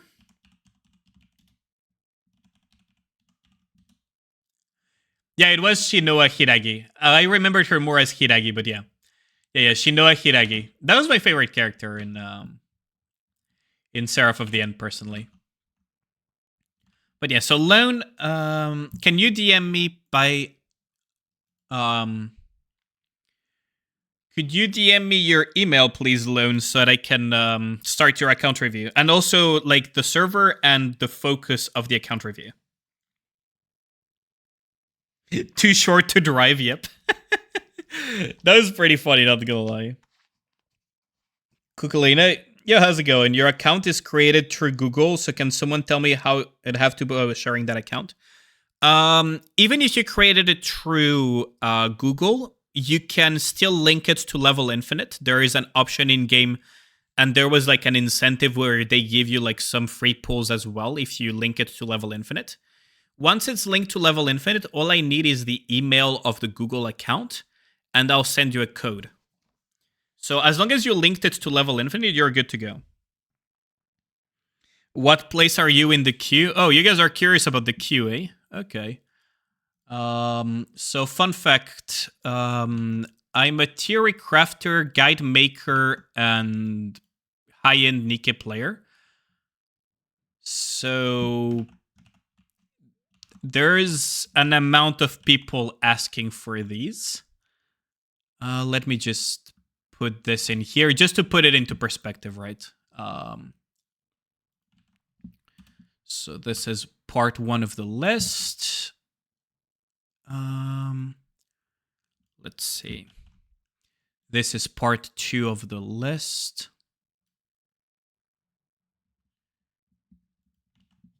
And then this is part 3 of the list.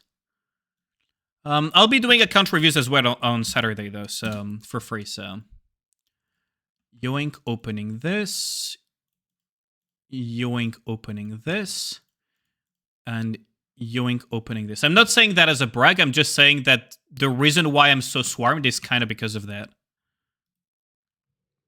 Yeah, you're probably not gonna get your account review tonight, like unironically, because we have 1, 2, 3, 4, 5, 6, 7, 8. 9. Wait, did Lone redeem it twice? 10, 11, 12, 13, 14.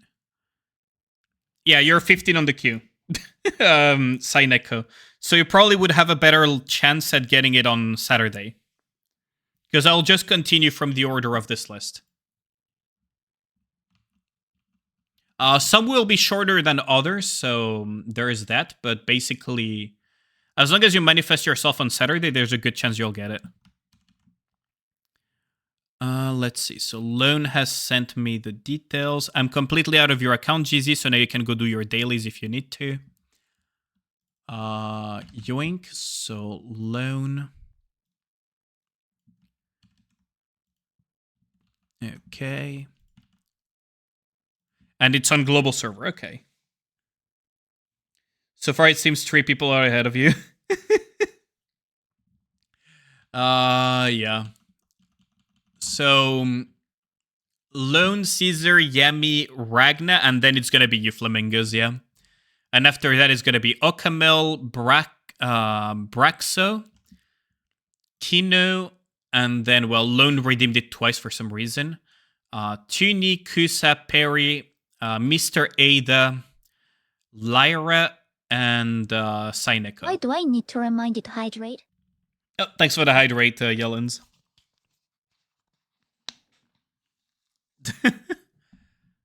I mean, you redeemed it like 3 days ago or something, Yami, so yeah. If you consider that soon, then I guess so. Account review, loan. I believe I did an account review not that long ago for you, loans, so it's probably going to be a little bit more expedited for you, right? I could be wrong. Just needs general advice on who you should build next and or Nikas you should be working on. Okay. So we're just going to have a very quick glance then, because I believe I have done an account review for you not that long ago, like a few months ago. I could be wrong, but I believe that was the case.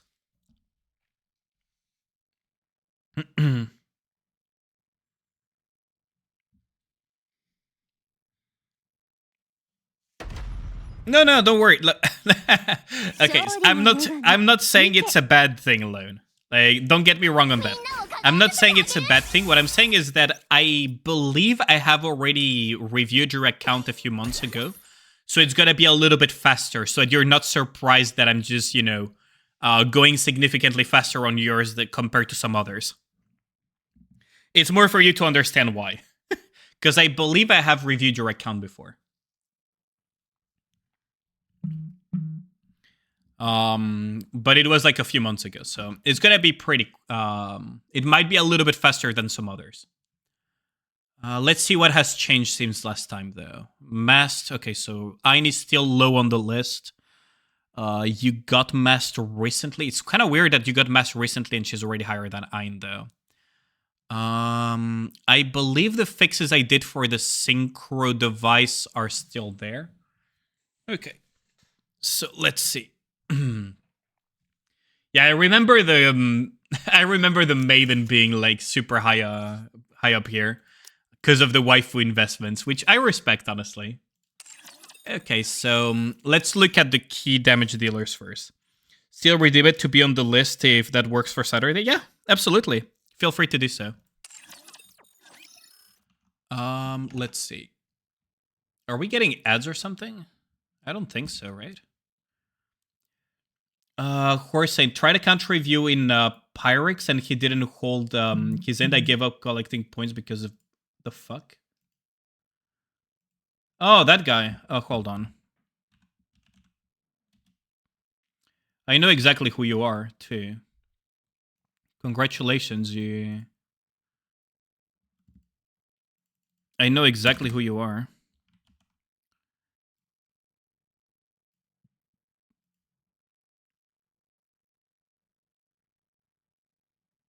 Because I'm pretty sure that you're banned from Pyres.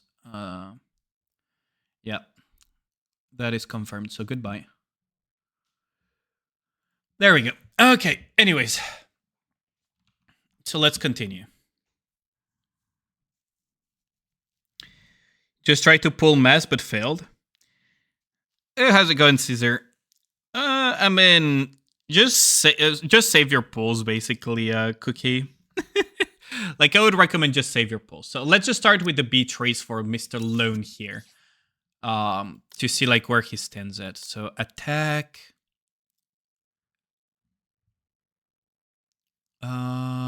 Ooh, this double lock is...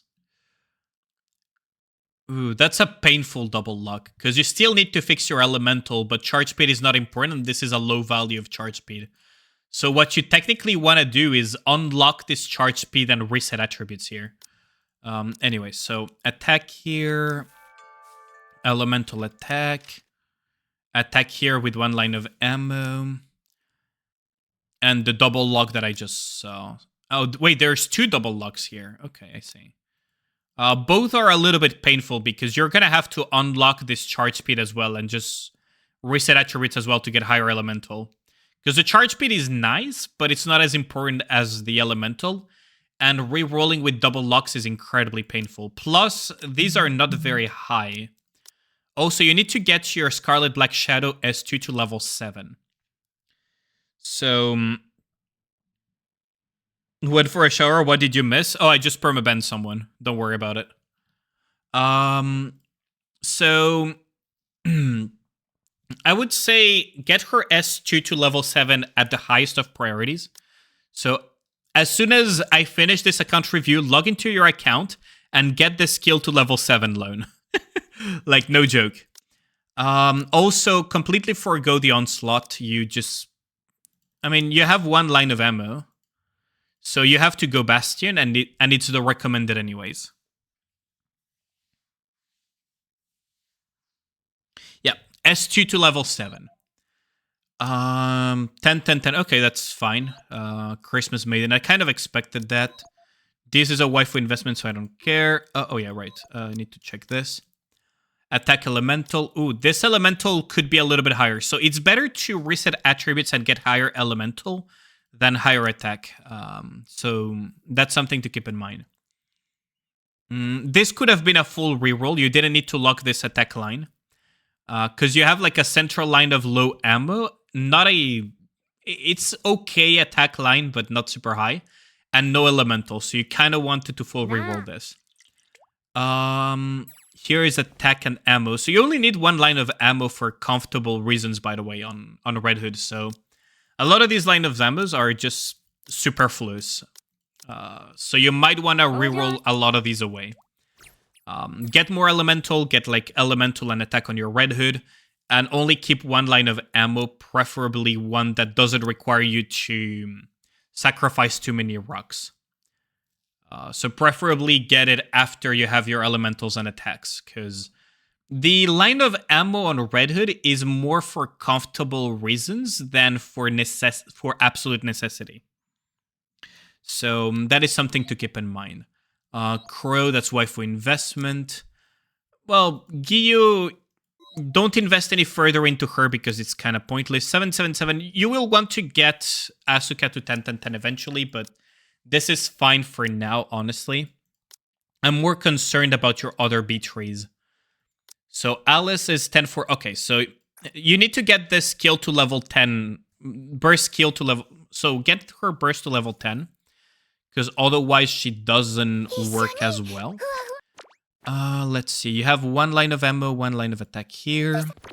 You have attack and ammo here. Could be higher ammo, because 48 is not very high. Charge speed here and elemental. Okay. Could be a little bit higher elemental, but, the charge speed here. And you have a 2nd line of charge speed. So yeah, you could technically reset attributes and just try to get higher elemental. That's 1, 2 lines, 3 lines of ammo. That's workable. You could increase the value of the lines of ammo. For sure. But overall, the main thing on your Alice is going to be getting the burst skill to level 10. So as soon as this account review ends, log into your account and get that line of ammo. Get that burst skill to level 10. Now, because you have 3 lines of ammo, I would recommend Bastion Cube. Wingman Cube is not very good, by the way. So the reason why Wingman Cube is not that amazing is it increases your ammo by, in this case, 29%. It increases your ammo by 29%, basically, because I believe that one more... I never really follow the... Hold on.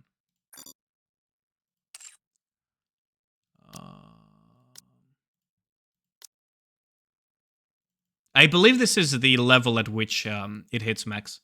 So it gives you like 29%, whereas Bastion Cube, the math of the ammo refund of Bastion Cube, it's 3 every 10, but the way it maths out to is 40-something% ammo refund, essentially.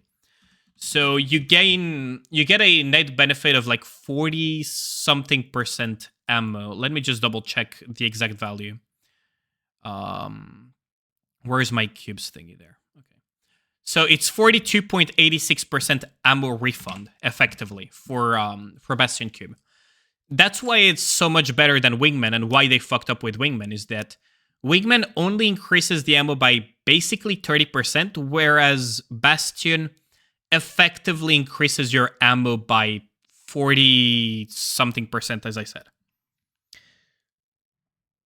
So 60 pulls and you got Mast. It's a sad day. I mean, at least you got Mast, right? At least you got Mast, so there is that too. We're getting an ads soon, so I'm gonna snooze the ads by quite a bit so that you don't get hit with ads while I'm doing this account review for loan. Okay, so there we go. Okay, so that's something to keep in mind, and why in your case it's better to go with Bastion here. Because you already have like 3 lines of ammo, so that's like 150-ish plus percent.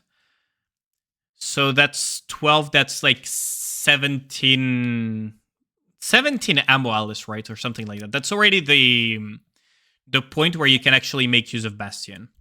OGD, I'm gonna assume that this is a waifu investment, because otherwise this is a full reset and no longer investing into that. Summer Sakura, you have similar investments to mine, 7 being the breakpoint and 10-10 for the other 2. That's fine.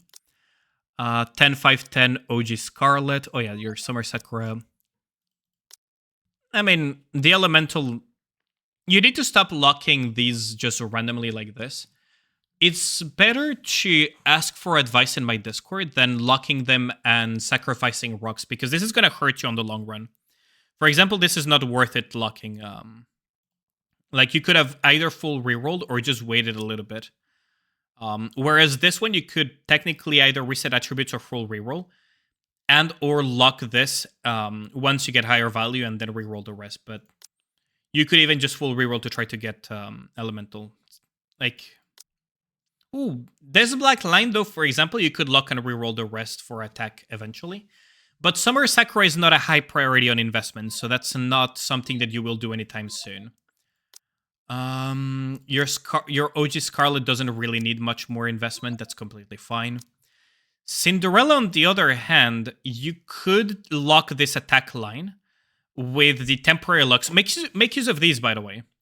So you could lock with these, the custom locks. They temporarily lock for 1 reroll. So when you lock like this, do you mind if I show it? I'm just going to showcase it once, right? Who should you take off of Bastion Cube? So Cinderella is a Bastion Cube user. So Ludmilla, Winter Owner, and Guillotine, you're not going to use them very often. Same for Asukan Mod. So you have to swap the cubes around, right? So for example, Cinderella is a Bastion Cube user.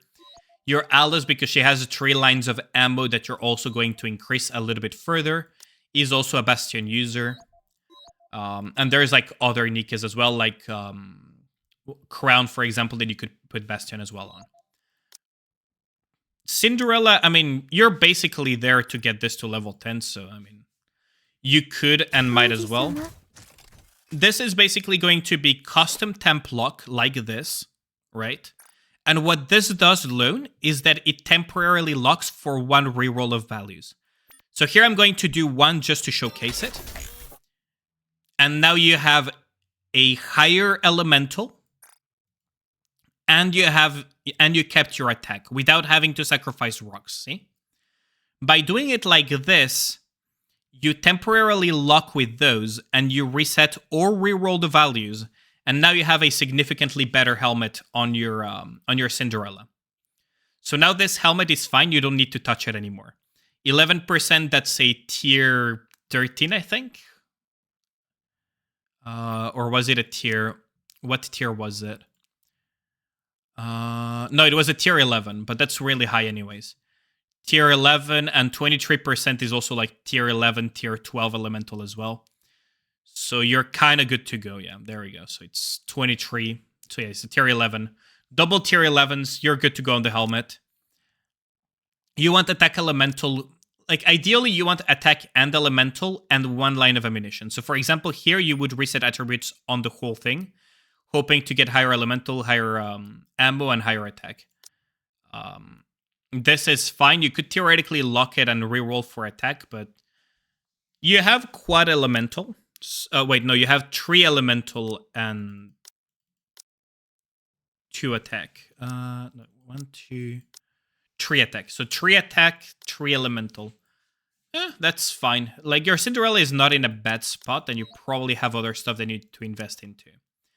So Rapid Red Hood. Oh, you followed my advice on this. That's good. So you have the 7 seconds. Eventually, you will want to get this to level 10. And the burst skill also to level 10. OL lines, I personally value more ammo over attack and elemental above all else. So you might have to do quite a few rerolls here and there.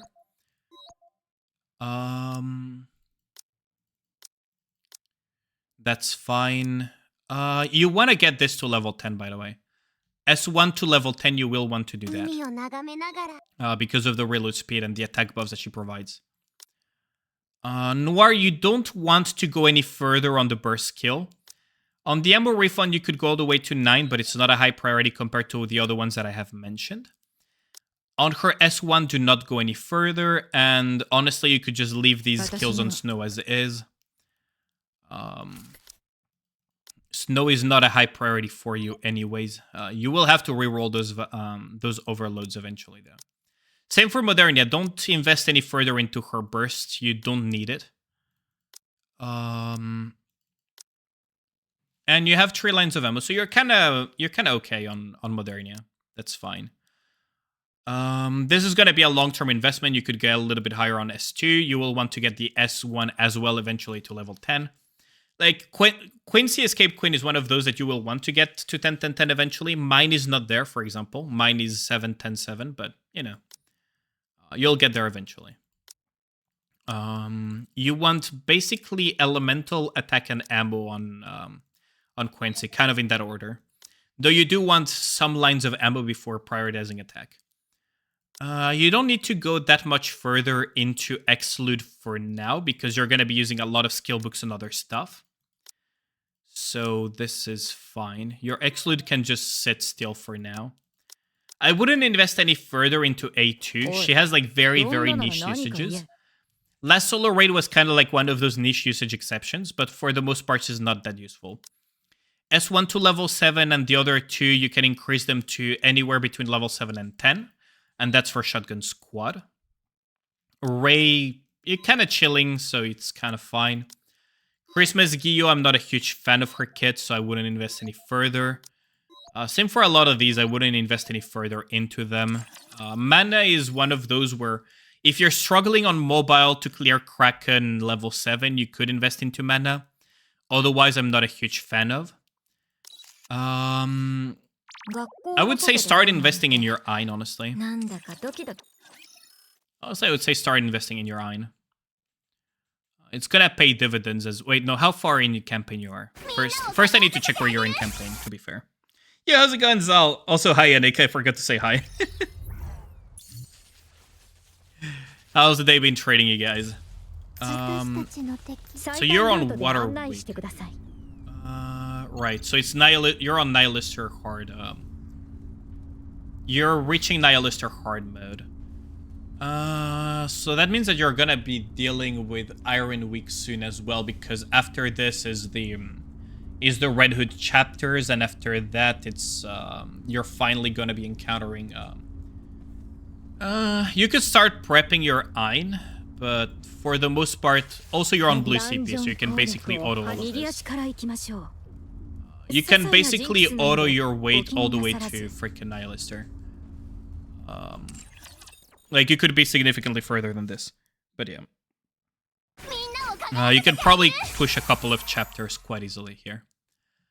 But yeah, you could start prepping your Ein for Electric Week, and especially for Crystal Chamber and Mirror Container, but that's like a long-term thing that you could start prepping for now. And after that, oh, your Maxwell is underinvested, isn't she? Oh yeah, your Maxwell is like super underinvested. You might want to invest into your Maxwell eventually too.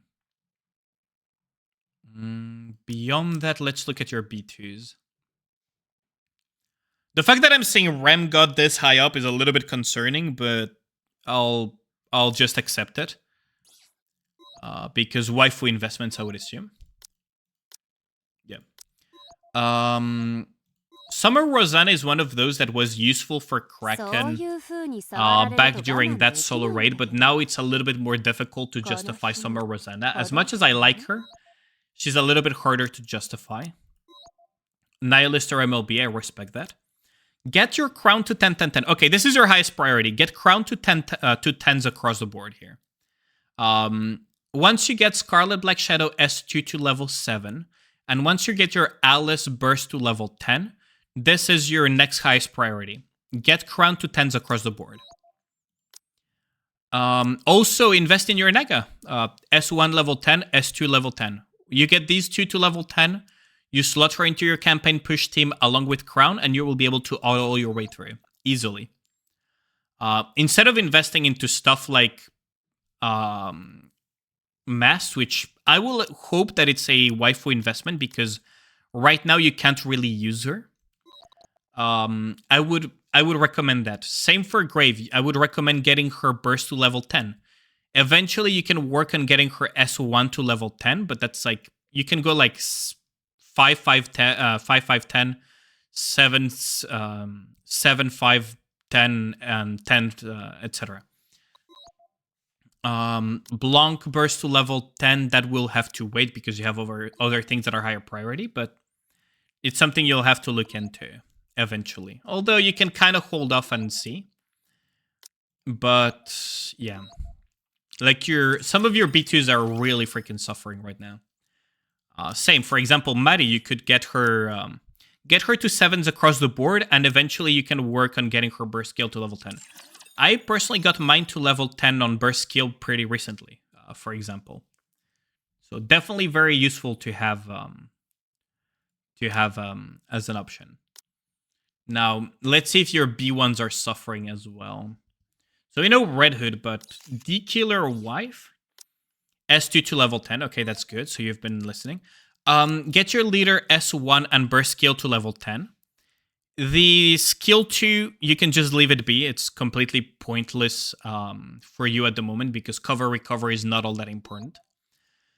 S1 for Rouge at level 10 for your Cinderella. Cooldown reduction is very important. Cinderella teams. You can kind of leave Dorothy be. You don't need to invest into her. You're not hitting Mother Whale soon anyways. And beyond that, I think that about covers most of the stuff. Shotgun Squad eventually in the far future. Oh, you already have her at 944. Okay, you're good to go. You can overload Tovi for a little bit of ammo for consistency on the stacks, but that's about it. Yeah, that should about cover your account loan. I think you ended up having a waifu that is meta anyways. Yeah, that helps a lot. Summer Rosanna, best lobby background in the game, worth MLB. Oh, I agree with you. Also, how's it going, Radon? Salutations to you too.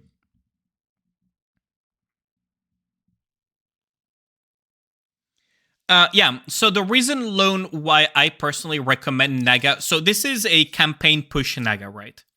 Campaign push Naga, it's S1 and S2 at level 10. The reason why is S1, whenever you burst with Crown, Naga will apply a massive core damage buff to all of your allies. The reason why S2 to level 10 is because whenever she attacks 5 times, she also grants another additional very high core damage buff to all of your Nikkes. Now, if this was a solo raid Naga and you were trying to be cheap, you could go for Nagatia comp and you would get S1 at level 10 and burst at level 10. Those would be, but you could start with like S1 level 10 and you could go like S1 level 10, S2 level 7 and burst skill like level 5. And you could work your way to like 10, 7, 7 and then 10, 10, 7 and then 10, 10, 10. Naga, anyways, is at the highest end of the game is 10 across the board because of how good she is. Like almost all good players have Naga at 10s across the board because of the buffs that she provides and the team comps that she goes in. Few questions, because you kind of started talking fast. Yeah, no worries, no worries. Also, the VOD will be on my YouTube channel, on my VOD's channel as usual. So, what are the questions, Lone? Go ahead. Take your time. There is no rush. So, what are the questions? Fully enough is both Red Hoods. Yeah, Rappy Red Hood and Red Hood is... Like, both are super waifu. I really like the Rappy Red Hood design. Question about treasure. Out of the treasure Nikas and the new one, who to build next, Drake or Helm? Personally, I value Helm more, both because next solo raid is very likely to be water weak, but also because of the additional burst generation allows for more flexibility of usage of Helm. Personally, I use Helm on Kraken, so I'll give you guys... I'll show you guys something interesting, right? So why I personally value Helm, for example, on Kraken, is that she enables faster rotations for a lot of teams. Not just Kraken, by the way, but Kraken is like one of those examples where Treasure Helm actually shines quite a bit. So let me just pull this up so that you guys can see what I'm talking about. There we go. So, for example, here is my latest score on Kraken. I'm at 4.8 on Kraken.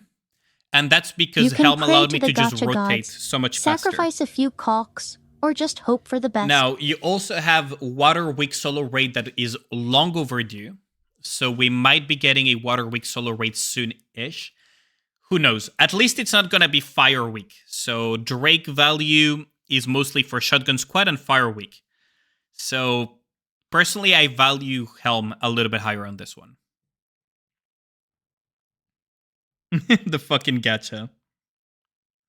She's also Groza. Oh yeah, same voice actress as Groza from Girls Frontline too, yeah, on the Japanese side. But the fast rotations that Treasure Helm allows with her S1 skill means that you can squeeze in more bursts. So for example, for Kraken, this is what I ended up doing, and it was an increase over Naga in my case because I could rotate that much faster to the point where Rappy Red Hood at max level, at max S1 couldn't keep up the cooldown reduction. Just as a frame of reference. And we're getting Edge. I'll wait out the ads, so no worries. But yeah, so personally, I value Treasure Helm more. Still pushing normal and hard campaign to max out outpost as far as you can. Yeah, absolutely understandable. Yo, Fate Nero, how's it going? Oh yeah, also Treasure Helm heals. I wouldn't say she works better. It's a matter of context, Fate Nero, right? Also, fun fact, Treasure Helm heals the entire team with every full charge shot. So she will trigger very consistent. So Treasure Helm will trigger very consistently Crown's S2 with the heals. Not really that worried with team and character building, so you're probably having some mistakes. Yeah, no, absolutely no worries. Everyone starts somewhere. But every time she full charges a shot and hits something, she will heal everyone, which will proc Crown's ability pretty frequently. Because for those who don't know, Crown has an ability that every time she is healed, she will give attack damage to all allies for 7 seconds. So what ends up happening is that Helm is going to just perma full charge shots the entire fight because you're not manualing her. And she's just going to permanently be healing your Crown, assuming that things go correctly. Because the heal here is for all allies. Right.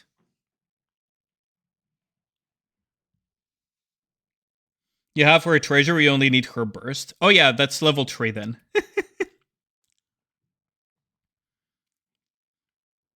That you got for the flight to Croatia? Wait, what?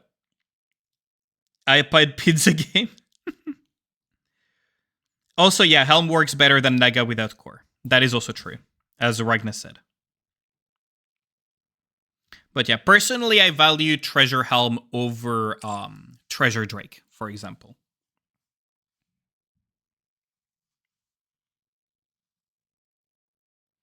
Like the fishing for which country has ads.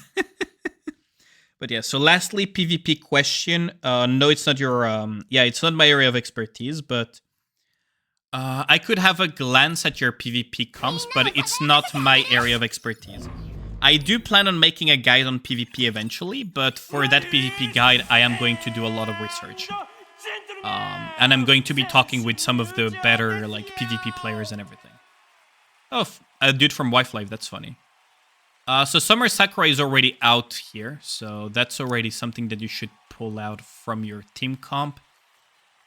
Yeah.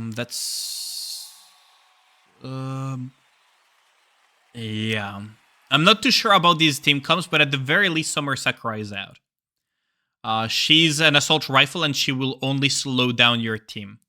So you're better off putting something that will give burst generation, like a Senti. Treasure Helm, ironically, is really good here too. Regular Anise gives a lot of burst generation. Like, you might want to swap some things around. Also, Scarlet Jackal is kind of a pair that is common. Look at his defense, because those are what other people see. Oh yeah, true. I will assume that he's using the same teams, right? Mostly. But yeah, so for example, like Summer Sakura, you have to remove that. The reason for that is that Assault Rifle Nikas don't have good burst generation. So you're better off putting something like, what's her face? Where is she at? You're better off putting something like a Senti. You're better off putting something like an Emilia that has charge speed. You're better off putting something like OG Anise. Like, there's options that you could put that would generate more burst than that.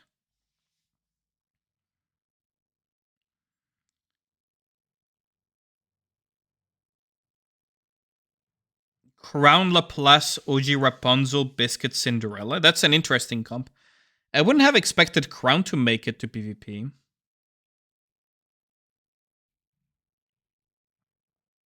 Interesting, though. But yeah, that's kind of like where we're sitting at. I would remove Summer Sakura at the very least.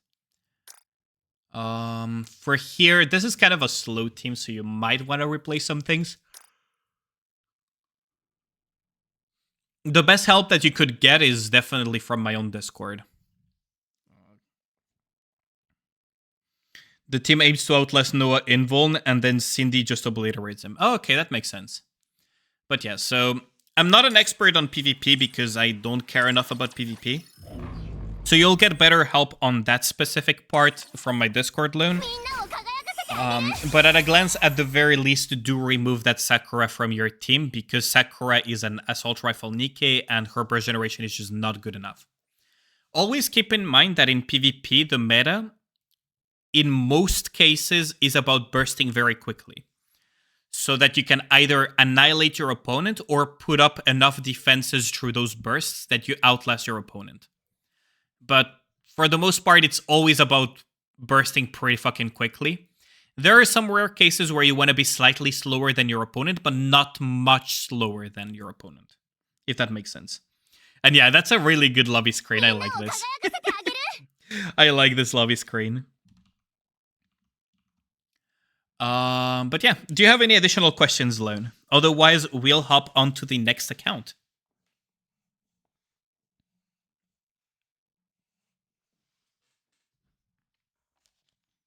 Or your lobby screens involve booba? I mean, let's see.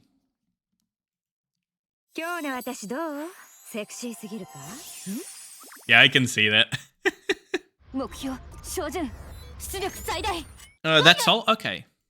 Oh, the breed lobby. You don't see that one often.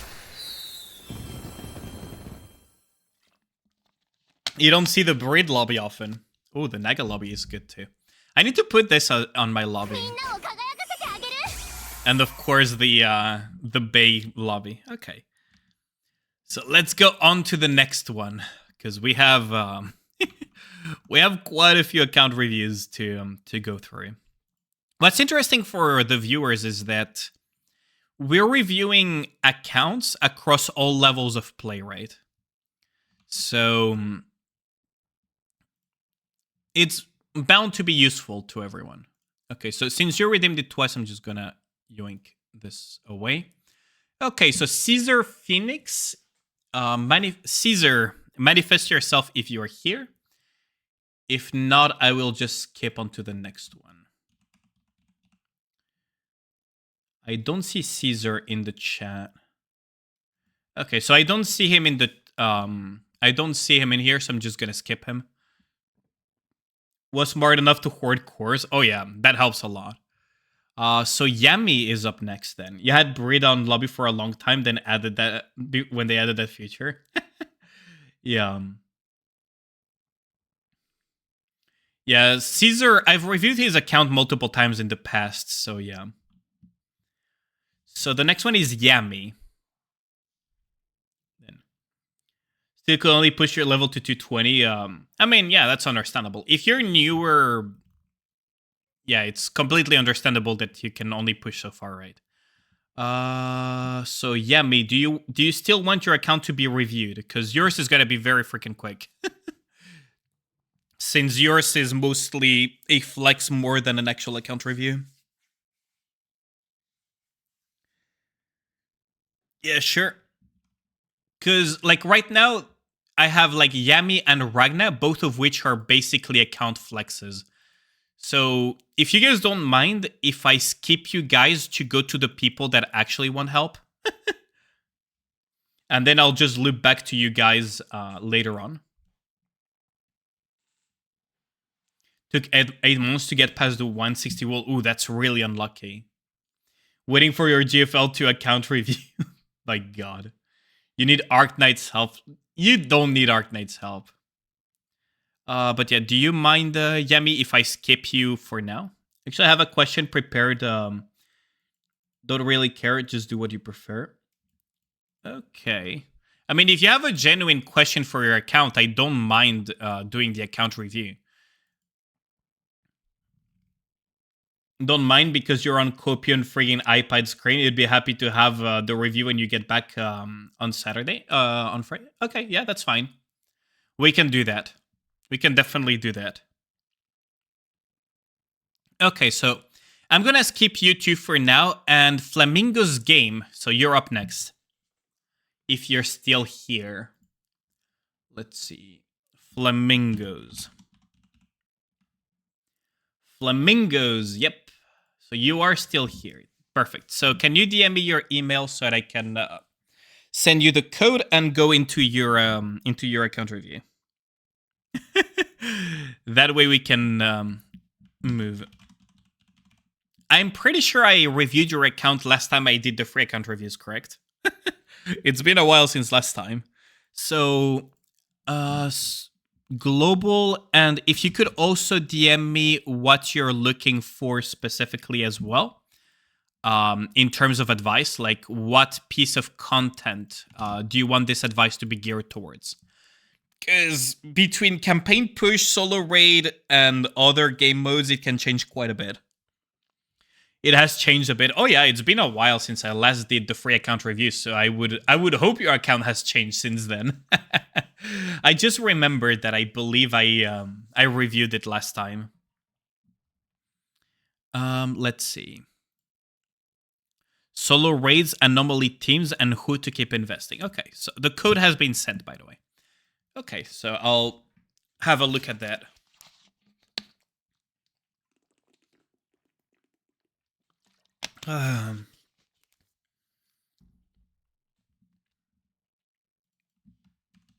Let's see. Yoink and login. Oh boy, that's a lot of yap that I've been doing, isn't it? Hope you will plan to make _Arknights popular in the Arknights category. You can pray to the gacha gods, sacrifice a few cocks, or just hope for the best. Well, I used to be competitive in Arknights, but not anymore. I mean, if you can call competitive in Arknights, right? But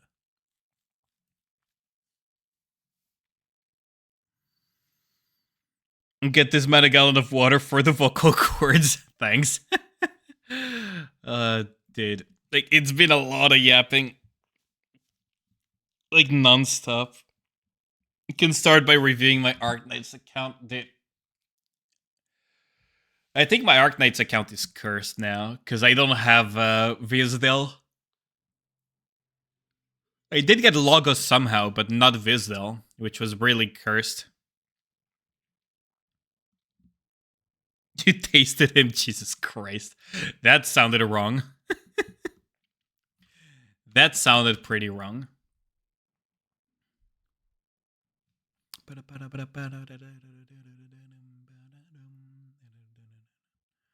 Man, the Red Hot Chili Peppers have some really good music, I gotta say. You can review your Wizdel, even take her for a test spin. Fuck you. 勝利の女神 Oh, wait, not Maxpot Wizdel? Small Fry. Small Fry, not a Maxpot Wizdel. It's only wrong when you're dirty-minded. Thanks for confirming, Jesus. Okay, so we are in Flamingo's account. Oh, okay, I see. I see now. Yeah, I see exactly. Say hello to myself. Say hello to myself. I still need to kill fucking Behemoth, though. Okay, so let's have a look at this for solo raid indexing. I think it was solo raid anomaly and current investments to continue. So again, I'm not gonna comment on waifu investments because this is 100% a waifu investment. The only skill that you could justify a while ago was this one for Snowcomb specifically, but now not anymore. Yeah, how's it going, Mr. Toka? What's good, my man? Wait, is that a reverse 1999 emote that I see? Nice. How's it going, Mr. Toka? Let me shout it out, homie. There we go. As you can see, doing the account reviews one after the other. This is like the fourth automation of account reviews at this point. So you definitely do want to keep investing into S1 and S2 of your Naga, but let's look at your B trees first, though. So again, we have the helm. I do remember that your helm was invested too. Oh, by the way, fun fact, you want to invest more into the S1 rather than the S2 because of the burst gen that she provides. Like, her own personal damage is going to be there, but not very high. Like, this is not insanely, like, batshit insane, but the burst gen is batshit insane. Let's put it that way. Anyways, get the burst of your Cinderella to level 10. Like, don't cheap out on that. Cinderella has an insanely powerful burst. Elemental attack. Okay, that's good. This is a full reroll, by the way. So here you can just full reroll for elemental or attack, basically. Ammo and attack. I know that the blue ammo looks really tempting, but you don't particularly need it there. Especially if you already have like an ammo line here with elemental that you could like double lock for attack or something. But anyways, like this is a full reroll to try to get elemental and attack. And yeah, please get her burst skill to level 10. That's gonna help a lot. Also, I've mentioned this before. Bastion is the cube to go for. Bastion is the cube to go for your Cinderella because she has a static 1 second reload. So every time Cinderella is shooting, what you gotta understand is that when she shoots, let's say now she reloads. When she reloads, that's fine. It can happen instantly. But there is a 1 second charge time before she starts shooting. So this testing mode thingy is a little bit deceptive because it doesn't have that. But she has a static 1 second charge time on her kit here. No matter how quickly you reload. Before she starts shooting like you just saw. So do keep that in mind. That's why Bastion is just better. Resilience is not going to do a whole lot for her. Need her emote. What the fuck are you guys doing? How backlogged am I? Oh, welcome back, Camille. How's it going? How backlogged am I? I have like, hold on. Let's see. So 1, 2, 3, 4, Tim 5, asked me, 6, 7, can we get a 8, sextan from 9, Girls Frontline 2 Exilium emote? 10, The elusive sextan 11. emote quest. I have 11 account reviews to It go. seems the stars Mr. haven't Toka. aligned yet for our sextan emote dreams. But fear not. Dylan9996 for the plap chant may summon it one day. Keep The clapping, fuck? my loyal follower, and perhaps the emote gods will heed our call. Until then, let's keep the gotcha Oh my god, salt I'm gonna have to flowing reset her and the AI, memes aren't I? spicy. The hell? I'm gonna have to reset her AI because you guys just filled her brain with plapping a little bit too much. What the fuck? I'm gonna have to reset her AI again. Oh, you guys actually broke this. That's so silly. Oh, that is so silly. This is over-invested, by the way. So burst level 10 is over-invested, but you can just leave it be at this point. Ammo, and ammo. So you have basically infinite ammo mod. One line of attack. Could use a little bit more attack and elemental, but honestly, Modernity is not a high priority at the moment, so you can kind of leave her be. Ooh, black line of ammo. That's really lucky. Attack ammo here. Charge speed here. Elemental attack. Black lines too. And charge speed attack. Ooh, this is rough. So you only have one line of ammo. Oh, that's rough. Oh wow. This is gonna be hard to fix too, because you kind of don't want to lose the charge speed while you're fixing her, but at the same time, the charge speed lines are in really awkward positions. So yeah, you're gonna need a lot of rocks to fix this Alice. She doesn't have nearly enough ammo. The charge speed lines are in awkward spots, but you do want to still have 2 lines of charge speed. This is fine. Like, the gloves, you can leave them be. The chest piece, you can kind of leave it be. So it's going to be a matter of fixing the helmet Drinking water and the ASMR? boots. You humans are so weird. Thanks for the hydrate. Much appreciated. Oh, thanks, Lone, for dropping by. I appreciate it, man. Erona wasn't big the fuck.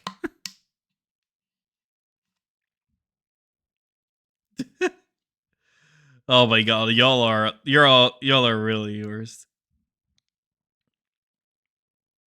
Another account. Yeah, this is a hold on, yeah, this is Flamingo's account. So like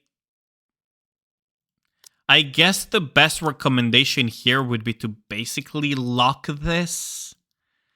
As much as I hate it, you might want to lock this line of charge speed and reroll the rest. Like, this is...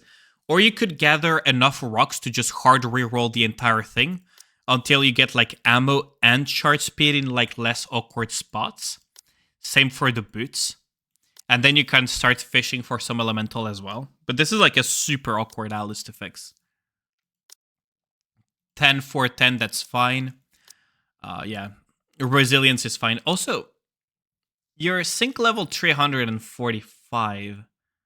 I'm surprised you don't have your cubes at a higher level. But yeah, let's just keep moving on. So, Christmas Ludmilla, you could keep increasing a little bit her S1. The S2 you can kind of leave it be, and same for the burst skill. The reason why you want the S1 to be higher is just because of the damage taken debuff, the damage that she deals increase, and also the built-in bastion also increases. 10, 10, 10, that's PvP Scarlet, that's fine, you don't need to invest any further into her. 10, 10, 10, that's completely fine. This is a full reroll. You want Elemental and Attack. Here you have Elemental Attack, that's fine, you can leave it be. Elemental crit damage, you can kind of leave it be. This one you can reset attributes, lock this line of Elemental once it's higher. Anywhere between like the 20, let's see. If you get elemental damage anywhere between phase 11 and say phase 15, you can lock that or at least temporarily lock it. I would say just straight up lock it and reroll the rest to get attack. Hopefully on the second line, so you can get charge speed on the third line, but on the first line. But you know, at least you can do that to lock and reroll to get a line of attack on the boots as well. Yeah, have a good badge, Yellens. Thanks a lot for dropping by. I appreciate it. Lurking because of work? Yeah, no worries. Oh, Laplas, how's it going, my dude? Long time no see. How have you been? And seeing a lot of names I haven't seen in a while. Hope you guys have been doing well. And yeah, no worries, Lyra. Like, I know work is more important. I mean, you could try to finish up your Ein, but like, she's gonna be mostly useful for Electric Week solo raid, campaign push for Mirror Container and Crystal Chamber, and that's about it. And campaign push and in Electric Week or Tower push as well. So you could theoretically finish her up a little bit further. She has Attack Elemental, so that's good. Although you could reset attributes here to get higher on both because they're pretty low. This is a full reroll. Ein doesn't particularly need much ammo, and it's mostly for comfort reasons.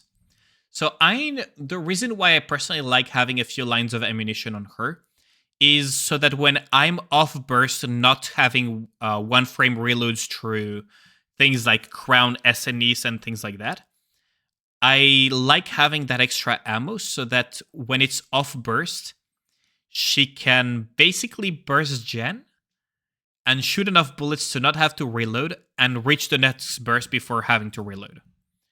But it's like mostly a comfort thing. So this is a full reroll. Thanks all for the follow, much appreciated. Naranja Citri. This is a full reroll. Just because it's a low value of elemental on the first line, you can just reroll entirely the whole thing. Been chilling, enjoying a day off. Have I been? I've been doing pretty well. I got sick. My mom got sick. Like it was kind of a mess. Like earlier this month. But everything's looking up much better now, so I'm big chilling now. Finally delivering on the promises of my subathon from my birthday now. Starting with, for example, this free account review week. Also gonna have like a lot of other silly shit that is going to happen in the near future. So I'm gonna just show you guys really quickly, because we have like all of these silly shit that I need to prepare for. I already did some of it, but like chat writes a tweet, it's already done. PFPN banner, I fucking hate it, but you guys decided, so we have the kind of like spicy art that Kusa commissioned to have with me as well. And the Giga Chad meme. We have the tweet as well from Chad deciding the tweet. Crowd control Shadow of the Earth tree. I'm just going to have to set that up. Probably going to be either next week or the week after. Video topic is currently being voted and discussed in my Discord. So if you guys want to participate in that, absolutely do. Account reviews for a week. We are currently in that week of account reviews. And after that, it's horror stream, drinking game, ASMR stream, and voice acting a visual novel. Those will be in a while too. Probably not next week, but the week after. Probably. But yeah, it's gonna be interesting to say the least. Why Shuen is the perfect wife? that would be a funny one, honestly. Like, you guys need to get to that voting.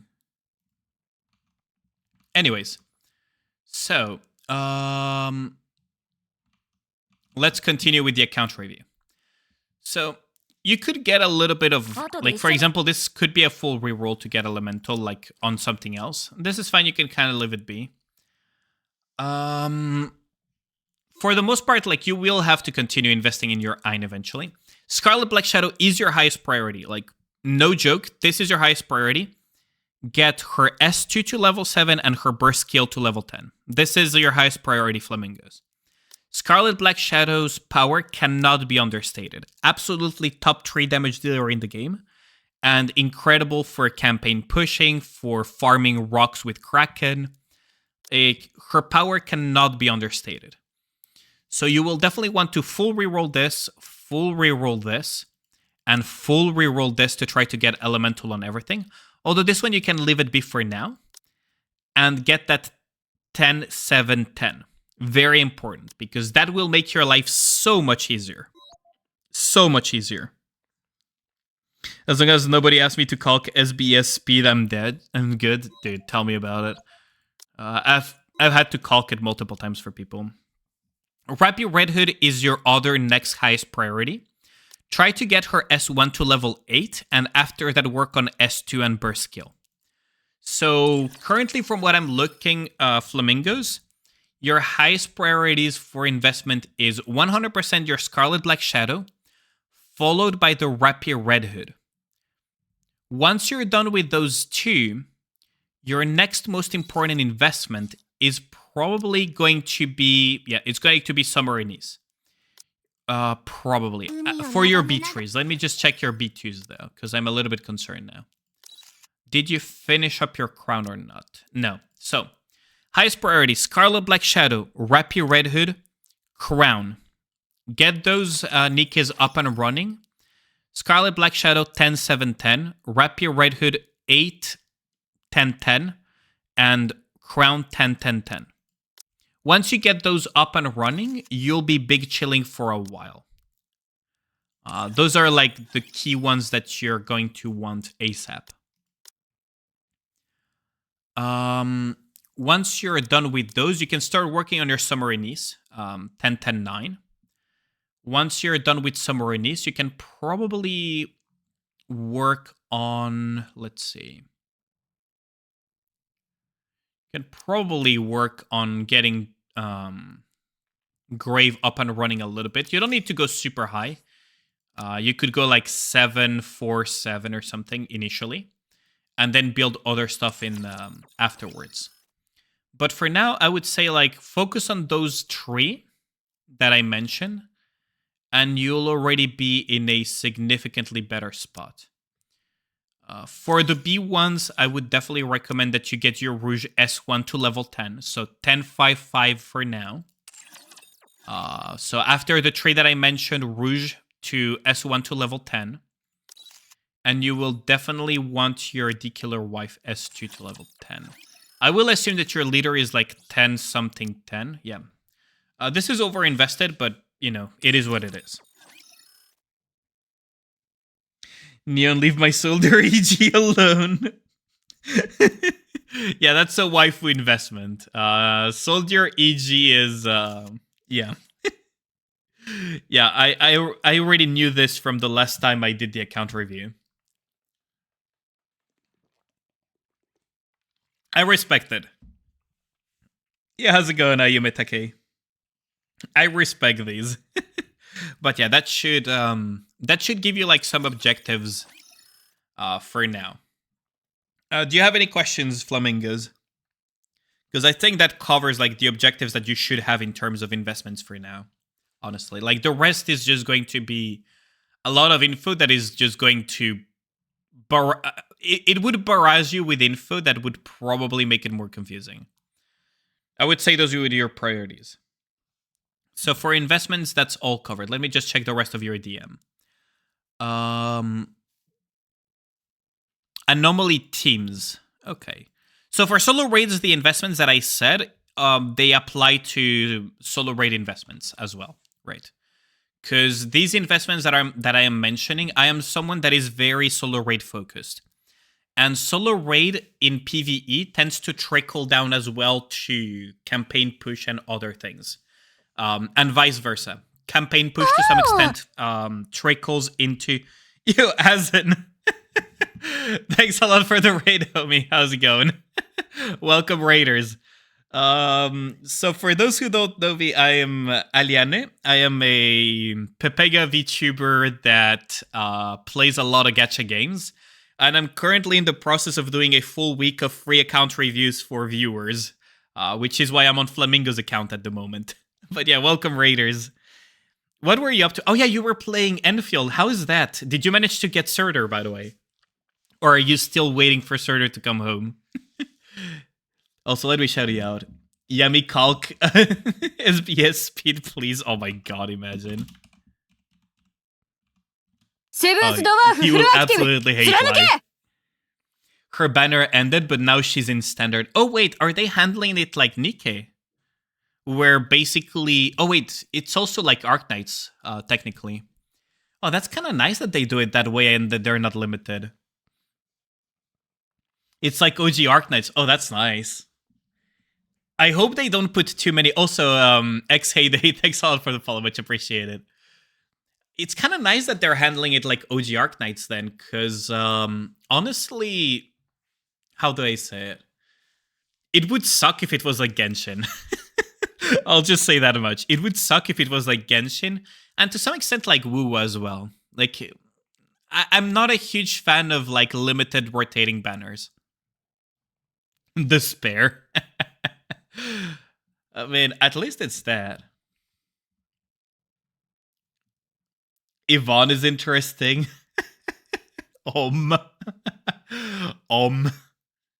Yeah, Yvonne is quite spicy interesting. I gotta agree with you. The gun waifu, yeah. And I wish I got into the beta for Enfield, but I've been having a blast watching like other people playing it as well. Man, like Hypergrave have been cooking for the Arknights Enfield, honestly. Very much looking forward to playing Refactorio on a gacha game. That's gonna be a lot of fun. But yeah, if you guys need to take a break, drink, or even like just run off to bed, like perfectly understandable, by the way. Like, I know that Az also tends to stream pretty long hours, so God forbid we knew how many hours he streamed this time. Because last time I was watching him, he was streaming for like 10 hours plus, so I managed to squeeze in a nap in between. So...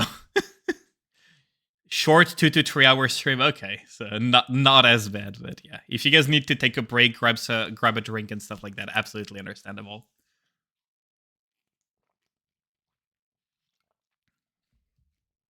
I sent you the brain rot of the day in DMs. Have fun. What is the brain rot of the day? Okay, I'm concerned. Oh god, the charge speed calculations, because. Shift Up in their infinite wisdom, they made the way the game calculates time and stuff like that based on frames rather than actual time. So it's like seconds per frame instead of frames per second. And because a lot of the game has rounding and stuff like that, it leads to some really funky results when it comes to handling charge speed and everything. Because the charge speed is handled per frame, essentially. So it leads to some genuine stupid moments. Because Nikke is very competently coded. So let me just put it as an example of what Yami sent to me, right? So in a scenario where you have 60 frames per second, because of the rounding and the way they handle time and everything with seconds per frame instead, so the game handles by chunks of 17 milliseconds, instead of just handling time like a normal fucking human being, you have a weird charge per frame that leads to 89 frames spent charging. And then like 1.48 seconds spent charging, which doesn't line up perfectly with what the game would tell you happens. And then when you look at it in 30 frames per second, oh no, the charge damage per frame is different because in their infinite wisdom, they made it like this. So as a result, not only you spend 46 frames, but it's, oh my god. Better on the best phone or PC. How's your break for Nikke? Yeah, it's fucking disgusting. Like, I don't know why they coded it like this, but it's fucking gross, man. I hate it. I hate life here as a theory crafter. I hate life as a theory crafter on Nikke. It's so dogshit coded. But yeah. I got a little bit sidetracked, but...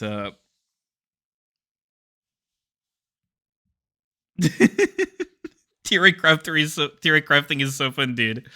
It makes me just want to neck rope sometimes, not gonna lie. I got a little bit sidetracked, Flamingo, and for that I am sorry.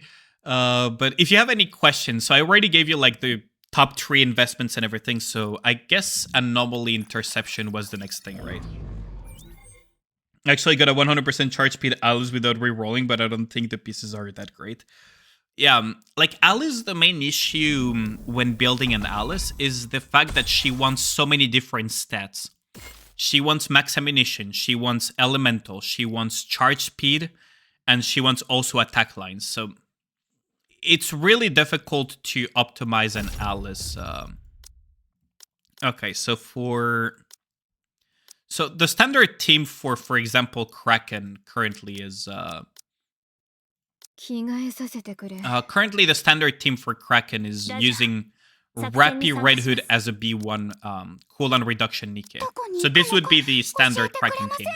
Now, personally, because I have Treasure Helm, I replace with Treasure Helm. But in your case, you're probably better off with something like Naga, right? Oh god, I'm not about to listen to Gravedigger's OST. Fuck that shit. Yeah, how's it going, Clau? She wants a hand in marriage. Oh, dude, like, the Treasure Helm was so good, man. Fun fact, Astro's SBS performs better at 57 FPS or less. Yep. That is the fun about the things. So for anomaly for Kraken, you would want something like this. For something like Mirror Container, you would want do you have I'm pretty sure I saw Submarine yeah. Now theoretically you would want Rouge, but in your case, because your Rouge is uninvested, you're gonna go with something like this. And now if you have a Christmas Maiden, you do have Christmas Maiden, but she's uninvested, isn't she? Yeah. So you will want to eventually invest in Christmas Maiden, and this will turn Mirror Container into a joke. So for example, on Tuesday, I killed Mirror Container on stream, Anomaly Mirror Container, as a showcase of how strong Christmas Maiden once invested is compared to Naga. And you would want to have something like this, basically. Like, in an ideal world, you have the team. In an ideal world, you would be investing into all of this for Mirror Container Anomaly Interception. Like, this would be what you would want for Mirror Container Anomaly Interception. Because this will annihilate the shit out of it. In an ideal world, like, for Kraken, you would want either this or replace Naga with Treasure Helm, but this is fine too. For Indivilia, you would want Rappy Red Hood as a B1. You would want Alice, and you would want your Asuka. Like, this would be the ideal team for Anomaly Indivilia for Fire Week. In an ideal, like, you have the team comps for it. That's the fun part of it. Because in an ideal world for frickin' thingy, you would want Rappy Red Hood, you would want Red Hood. You would want, I believe I saw a Summer Helm somewhere. Unless I am mistaken. Yeah. Like, in an ideal world, like, this would be the team for it. Like, you have the Nikkes for it, just not the investment. So right now I'm just showcasing you the ideal ones. Afterwards, I'm just gonna work into what is actually doable for you. In an ideal world, you're just going to replace that with this thing, and you're kind of good to go. And for the last one, which one did I forget? No, we have a Kraken Interception here. Okay, so all of these are the ideal world ones, right? Do you need phase 3 for Helm? So for Kraken's OG Helm, you only need phase 1. Which is the charge, every full charge shot refills a portion of the burst gauge. So what I can do is I can just show you guys because I have the VOD from yesterday on my VOD's channel. Hold on. So I believe the VOD from yesterday is on my VOD's channel now. So let's just go to that part. I believe I showcase Kraken? Yes, I did. I believe I showcased Kraken. So my helm is phase 2 currently. But phase 1 is the key thing for that Kraken that I mentioned. So let me just progress it a little bit further. So just have a look at how quickly the bursts rotate. That's the main thing that you guys need to pay attention to. So pay attention at how quickly bursts rotate here. So we are at... There we go. So we're at 250... We're at 257. We're bursting at 257. Entering full burst at 257.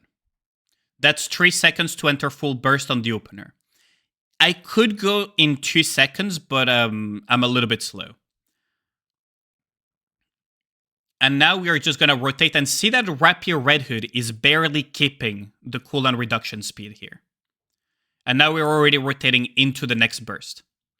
And this speed at which we are rotating the bursts is because of Treasure Helm's ability. So... Yeah, how's it going, Ixay? So, if you go into Treasure Helm's thingy, right? Oh, you do have Treasure Helm. Perfect. Wait, you do have Treasure Helm. Never mind. Holy fuck. That's perfect. So, Treasure Helm here, the first phase of it is what gives you the feels burst gauge by 12%, right? At level 7, for example. And this is huge. Like, it's a huge amount of burst generation. So, for example, if I were to go on his... So, technically, he could even copy my own Kraken Anomaly Interception team. Because I thought he didn't have Treasure Helm for some reason. But he actually does. The other thing that Treasure Helm does with her S1 on Treasure is that she recovers HP to all Nikes. Which will trigger, automatically... Crown's S2, which is attack damage for all allies every time she gets healed. So when you combine those two things, you have this situation where you're rotating very quickly, your crown is buffing pretty consistently. You got the treasure right away when it was available. Got an hour until free from work. Oh, nice. Yeah, at least you're almost free from the wage gauge. See? Almost entered full burst at... we almost entered full burst on... What's it called? We almost entered the full burst on 2 seconds into it. Right, see, we're being faster than Rappy's own cooldown reduction. Now, in his case, his Rappy Red Hood is missing a lot of... investments, so this is going to be very easy to achieve. But even a very invested Rapier Red Hood is going to struggle keeping up with the burst generation that we have. And that's because of health.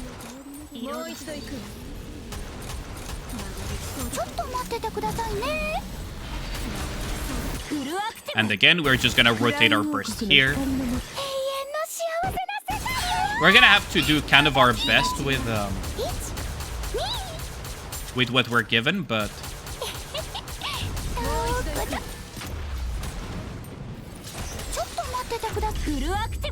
that's kind of the idea, right?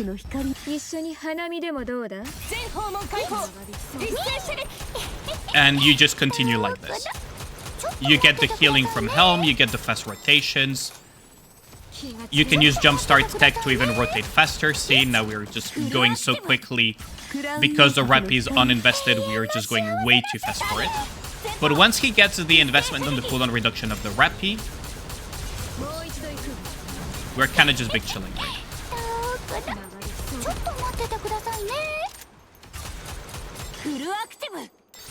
And that's kind of the idea behind all of this. Because of the fast rotations, you're gonna be able to squeeze in more bursts. And because you're gonna be able to squeeze in more bursts, you're gonna be able to do more damage to Kraken. Now, we're kind of running into the issue that his Rappy Red Hood is uninvested. So we don't have as much. But, you know, at least we survived, so. Can we generate burst quickly enough? Yes, we can. And yes, we can survive this. Easy peasy. Etc. Right. So that's kind of where this team comp will do. So I need to start retreating again in Void because there is a spot open suddenly. Yep. I was going to announce that in Void chat later. I guess Jin already told you, Clau. Got Treasure Helm right away when it was okay already. But yeah. That's kind of the idea of the Helm team with Kraken. Hold on, give me a second.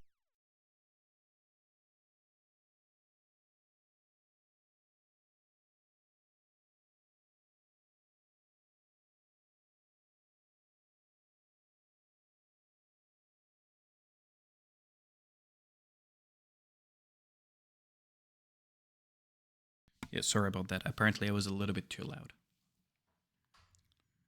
How do you get the treasure? So to get the treasure, you need to... I'm going to have to lower my voice a little bit because apparently I was a little bit too loud. So to get the treasure, you have to get a SR Dole to level 15. And once you get your SR Dole to level 15, you will be able to do a mission that will appear. That will give you like a little bit of a, you know, lore and everything, and a little bit of a story that is nice with Helm, for example, and you'll be able to convert it into a favorite object, which is the treasure.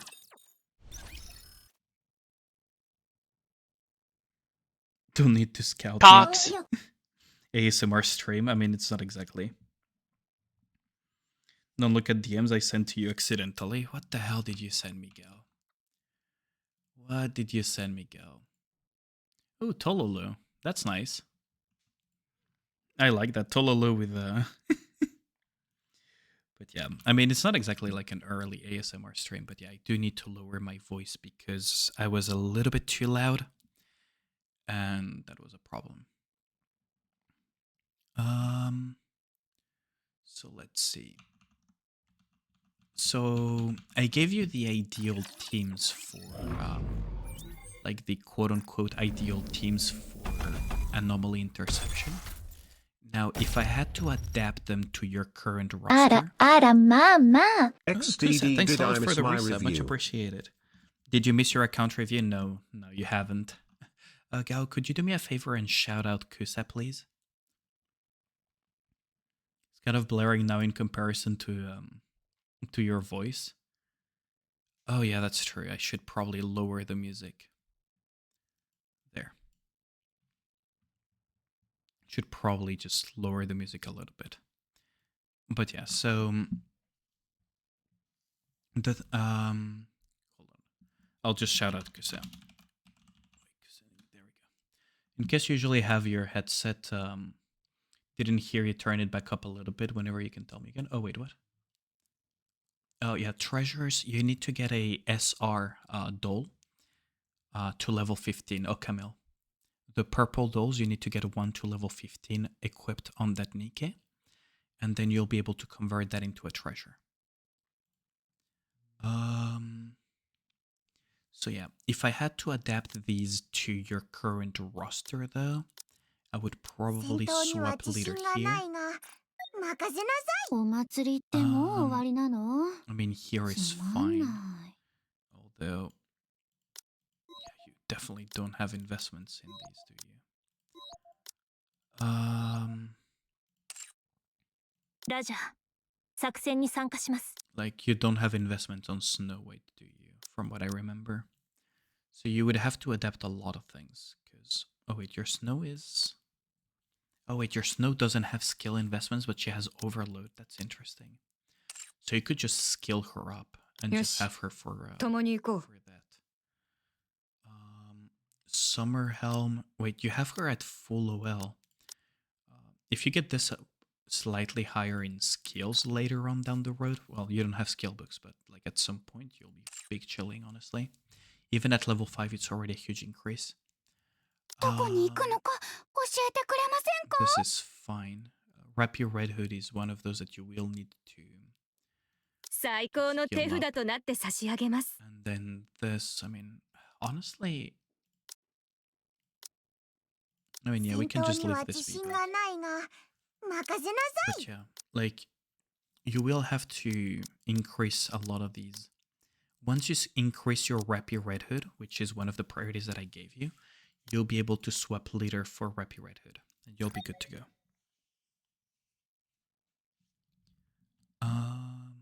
Yeah. Do you have any additional questions, Flamingos? Anything, any doubt, anything that I said that you want any clarification on? No other question? Okay. Well, let me... 初めての経験をたくさんできたのは期間のおかげよ。 Let me get out of your account and let's move on to the next one. So let me just close this out. And move on to...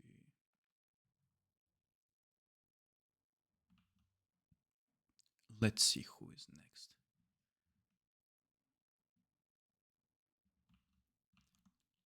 Gotta love the Maximum the Hormone randomly popping on my playlist. Right after Santana too. So let's see. So I'm gonna mark Flamingos as complete. So right now it's Okamel. So Okamel is right next on the list. Yep, you're up next, Okamel.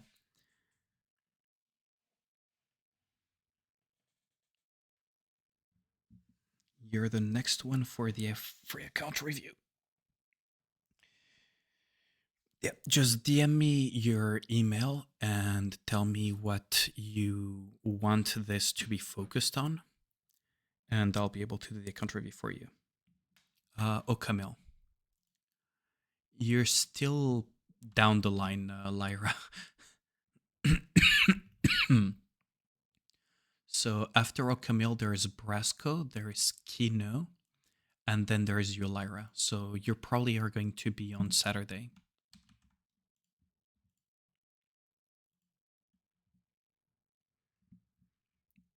Like, you'll likely get your account review on Saturday, Lyra. Just Nikkei, level, and anomaly? Okay. I mean, it's going to be pretty quick then. I have reviewed your account before, so it's going to be mostly like a checkup on where you're at, right?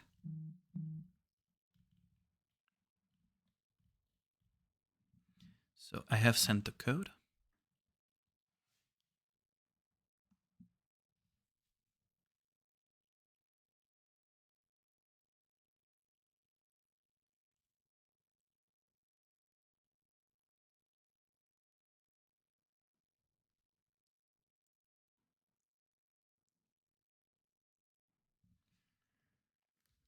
Man, that's been a lot of yapping so far.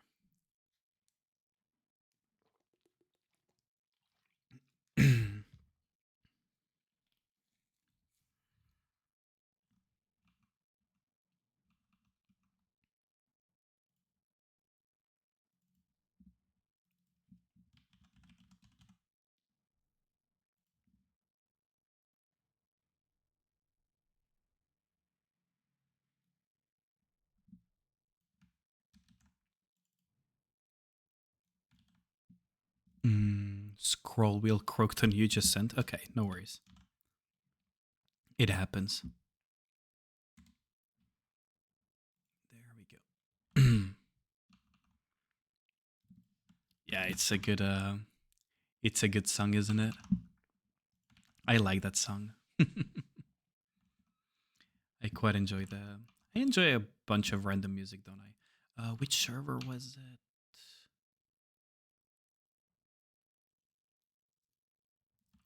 Were you on NA or on global, Camille?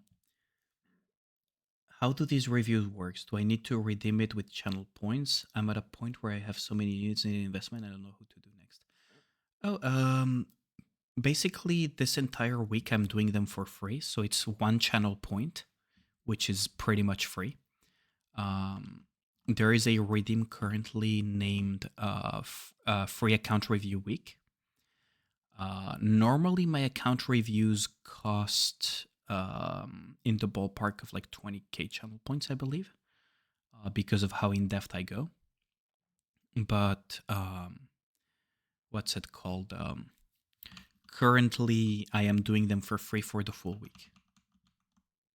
So you can just grab the one channel point redeem that is Free Account Review Week, and it will add you to the queue.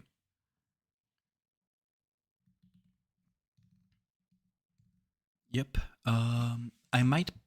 So we are getting ads soon. So what I'll do is I'll take these 3 minutes to just go to the bathroom, fill my water bottle and everything, and I'll be right back. So I'll put you guys the words on stream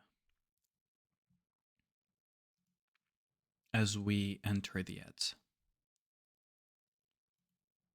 So I'll be right back.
Well, the ads are over, so I'm going to.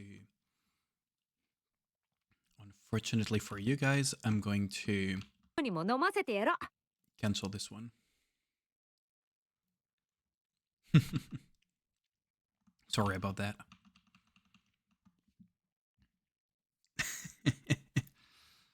I mean, I do want to do the account review before, because this will probably be the final account review of the night. So let's see. Camille's account. So you're currently at sync 272. Let me just check your campaign real quick so that we can tailor this a little bit better. You are on 参りましょう。 Mirror Container. You have the team for it too. オッケー。行きましょ Okay, so bring back the better streamer. God damn it. What, you prefer having the maid or something? Okay, so let's see. So you have 10 4 10, that's really good. Ammo attack. Elemental attack, that's really good. This is a full reroll though, because then you don't have 2 lines of charge speed. You only have 1 line of charge speed so far, don't you? Yeah. Charge speed ammo. So you want to reroll this until you get at least charge speed. And that way your Alice will be completely unbricked. So you're 1 charge speed line short of your Alice being good enough to go for quite some time. So charge speed on the gloves on Alice is quite key for you for the future. So that's where I would put my rocks for now. Your Red Hood is 888, but I am assuming that you're missing a lot of books. Same here. So if you want to be able to use Rapier Red Hood as a burst one, you need to get the skill 1 to level 8 at a minimum. But the problem is that that's an unfortunate investment. You could have stopped at level 4 here. Dorothy, I wouldn't bother investing any further into her. So hold on, let me just see your B trees first, actually. It's probably the better way to do it. So I see that you're trying to use Ein for Mirror Container on normal mode. It could work, and I mean your Ein is clearly like full well and with 1 line of elimination, so it's probably above what the devs expect you to be at. Your Cinderella is on the way for full OL. You should pull the trigger on this, actually. Like, you should absolutely pull the trigger on this. She will annihilate Mirror Container with absolute ease. You do want to level up S1 and Burst Skill to level 10 eventually. The reason why you want the Burst Skill to level 10 is because it has a ridiculous fucking ratio. And the reason why you want S1 at level 10 is because that's the attack HP to attack conversion. So Cinderella, through her S1, whenever you burst, she converts her she converts her HP, final max HP. That's the interesting part about it. So every bit of HP that she gets from any source, meaning from this or from bond or from gear and everything, and even from external buffs, will be converted into attack, which will make her slap some bitches back into orbit, basically. The maid is more in line with the current Nikkei event. That's true. Should I? I mean, I could put the maid. Let me just. It literally just takes me 1 click to put the maid on. There. And there you have it. We can put the maid on. Okay, so Scarlet Black Shadow. She will help you a lot long term, but currently you don't really have the skills, the skill books to do this. So I'd probably leave Cinderella at 777 across the board. I probably wouldn't invest much further into Ein unless absolutely necessary. And I would start building Scarlet Black Shadow a little bit more because the chapter after Mirror Container is Wind Weak as well. So eventually you will want to overload her. You will want to get the skill 2 to level 7 and then get the skill 1 to level 10 if possible. Now burst skill you can leave it anywhere between 7 and 10, but S1 is where her damage basically comes from. You want a Bastion Cube, so that's good. Noir, I wouldn't invest much further into her. She's fine where she's at. Your Summer and Niece could theoretically use more investments, but I doubt that you need more investments for Mirror Container. So the thing is, for Mirror Container, I would probably... Wait, do you have a... Was that a level 7 S2 Maiden? Hold on. Yes, it's 35. It's 35 versus... Yeah, so you're probably better off using Maiden instead. You might be better off using Maiden if the combat power drop isn't too severe versus Summerinis on Mirror Container. Assuming you can kind of handle the fact that you're not instantly reloading anymore. But yeah, in your case, I would focus primarily on campaign push team, like the generic use one, which is Alice, Red Hood, Scarlet Black Shadow, Crown. That would be the more useful combination, because it's a generic one that is basically usable almost everywhere. Of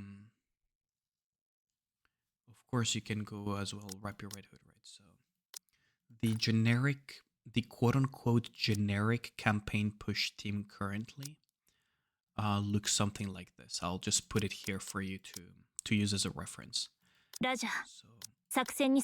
the quote-unquote generic when you cannot Red Hood tech, I have to be specific. When you cannot Red Hood tech, looks kind of like this.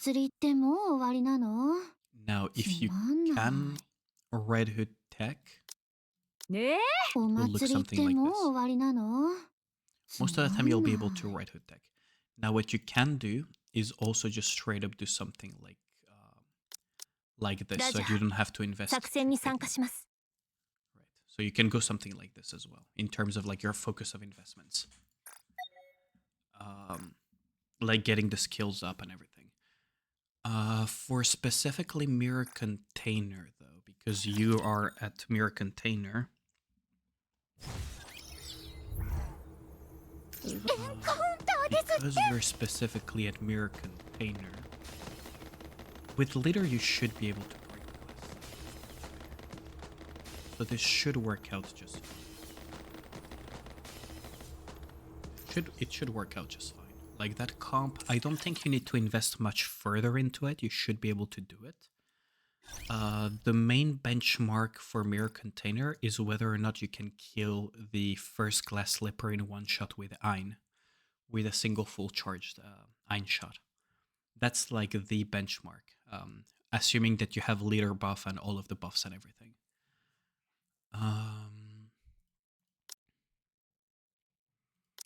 You do have a D-Killer Wife invested, don't you, as well? Yeah. So the thing about D-Killer Wife is that you want her S2 to be at level 10. But now that you have Rapier Red Hood, what you can do is just get Rapier Red Hood's skill 1 to level 8 instead of D-Killer Wife's S2 to level 10, because it will give you the same amount of cooldown reduction.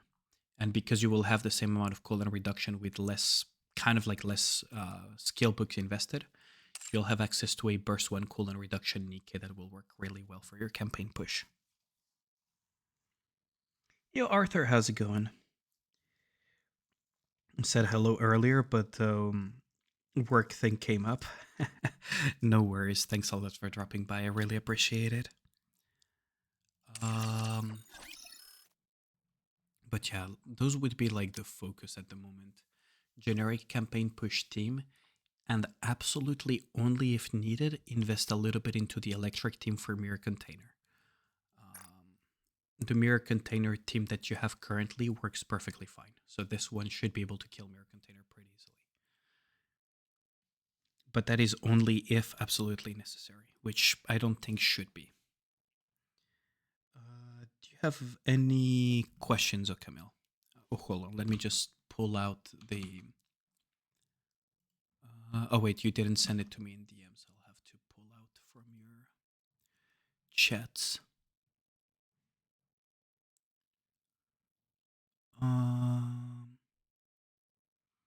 Nika level and anomaly. Well, anomaly, you're at a point where you're not gonna be able to push very far. Unfortunately. Now the generic campaign push team, the quote unquote generic campaign push team, which you already have set up, will work just fine for Anomaly Kraken. For Anomaly Mirror, you already have the team, but the problem is you don't have the investment for it, right? Like, that is your main limiting factor. For the other ones, you kind of just have to do your best with what you have access to. So, for example, for the Fire Week in Devilia, you're going to have to use Modernia. You're going to have to use Rapier Red Hood probably as a burst 3 Nikke. And you're going to have to use Alice, right? And maybe you would use like the Killer Wife as your burst 1 Nikke, because you don't have Asuka. From what I'm seeing, you don't have Asuka. So for Indevalia specifically, for example, you're probably going to end up using Rapier Red Hood as a burst 3 instead of as a burst 1. Which is fine. Like, she does a lot of damage anyways. For, what's it called? For Harvester, you're probably going to have to use the same team that you use for Kraken, because that team does more damage than your water team on neutral due to differences in investments. For whatever the fuck that cockroach was name was, I'm trying to remember its name. You're probably gonna have to use something like your Maxwell with well, no, actually, you're gonna have to use Leader, Rapier Red Hood, and then Crown, and then whatever buffer you can get, like Maxwell or like Naga would work as well, and you would be able to do some stuff on it. Can't wait for scale reset, I can imagine, yeah. But that's basically about the idea for anomaly interception.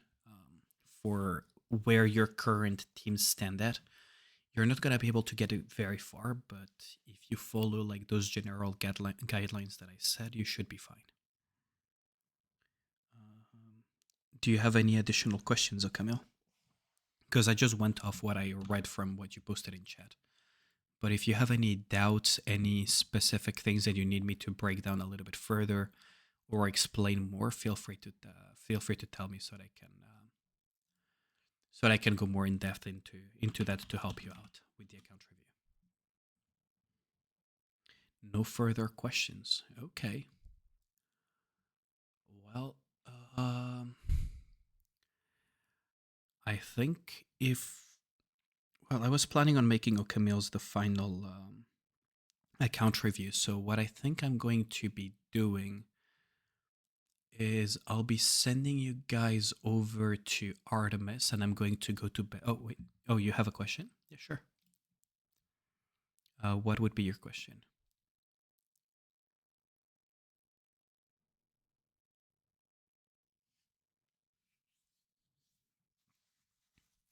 In the meantime, I'm just gonna prep rating Artemis, I guess.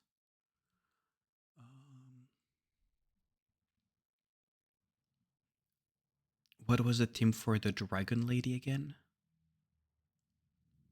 For Nihilister. I mean, for Nihilister... Oh, you're stuck on her for towers. Okay, let me see. Nah, you mean for main tower, right? So... Nihilister typically doesn't have a... Well, first and foremost, Nihilister doesn't have a core. So you could go with Privity, technically. You have the S1 at level 10, so you could just go with Privity Infinite Ammo Alice like this. The main issue is that your Alice is just missing that one line of charge speed that is really fucking her over. But this works just fine. If you had more ammo on your Alice, because she has she has 2 lines of ammo. So because she has 2 lines of ammo, I would probably recommend this. And for cube, you would put a resilience cube on just about everything, honestly. Yeah, like this. So for Nihilister, it would look something like this. And the key idea for Nihilister, when you're at high CP deficits, is that you need to time the bursts a little bit better. So what ends up happening is that instead of bursting immediately, because for example, if you're good enough, you can probably burst within 2 seconds. Like you could burst within 2 seconds. The problem that ends up happening is that if you burst like this so quickly, you're gonna run into the issue that unless you're super fast with unless you're either lucky like I was or super fast, you're gonna struggle with breaking the circles like I almost did.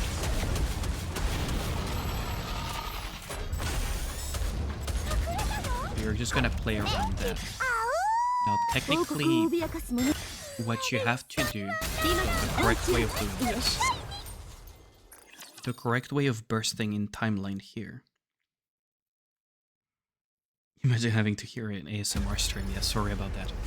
So the correct timeline here is to burst in here and wait until these meatballs are almost about to hit and then burst. That's the correct time. Because now you can actually just clear this very easily. So that's kind of the idea. Now, because you have Privity, Resilience Cube, and Crown, your Alice functionally has infinite ammo.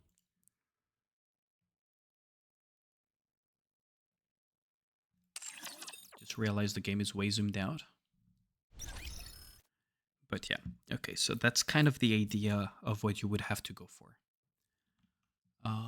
With that, I am going to raid to probably Luna. And I'll catch you guys on Saturday for more free account reviews. Where the hell is Luna? There she is. She's finally back to streaming, so let's just give her a warm welcome back. And just, you know, the usual alien raid and everything. She's a fellow official content creator for Nikke. She is incredibly entertaining. You guys should definitely check her out. But yeah, I'll catch you guys on Saturday for more free account reviews. And yeah, thanks all for dropping by. Appreciate it, guys. Have a good night, guys. And thanks again to Azen for the raid.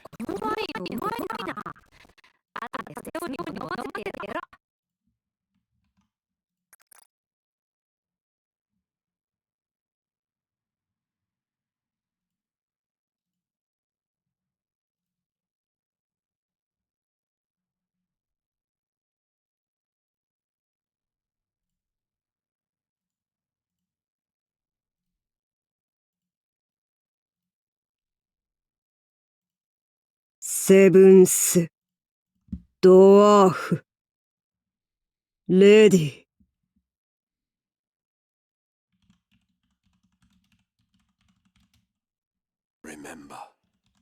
Remember us. Remember.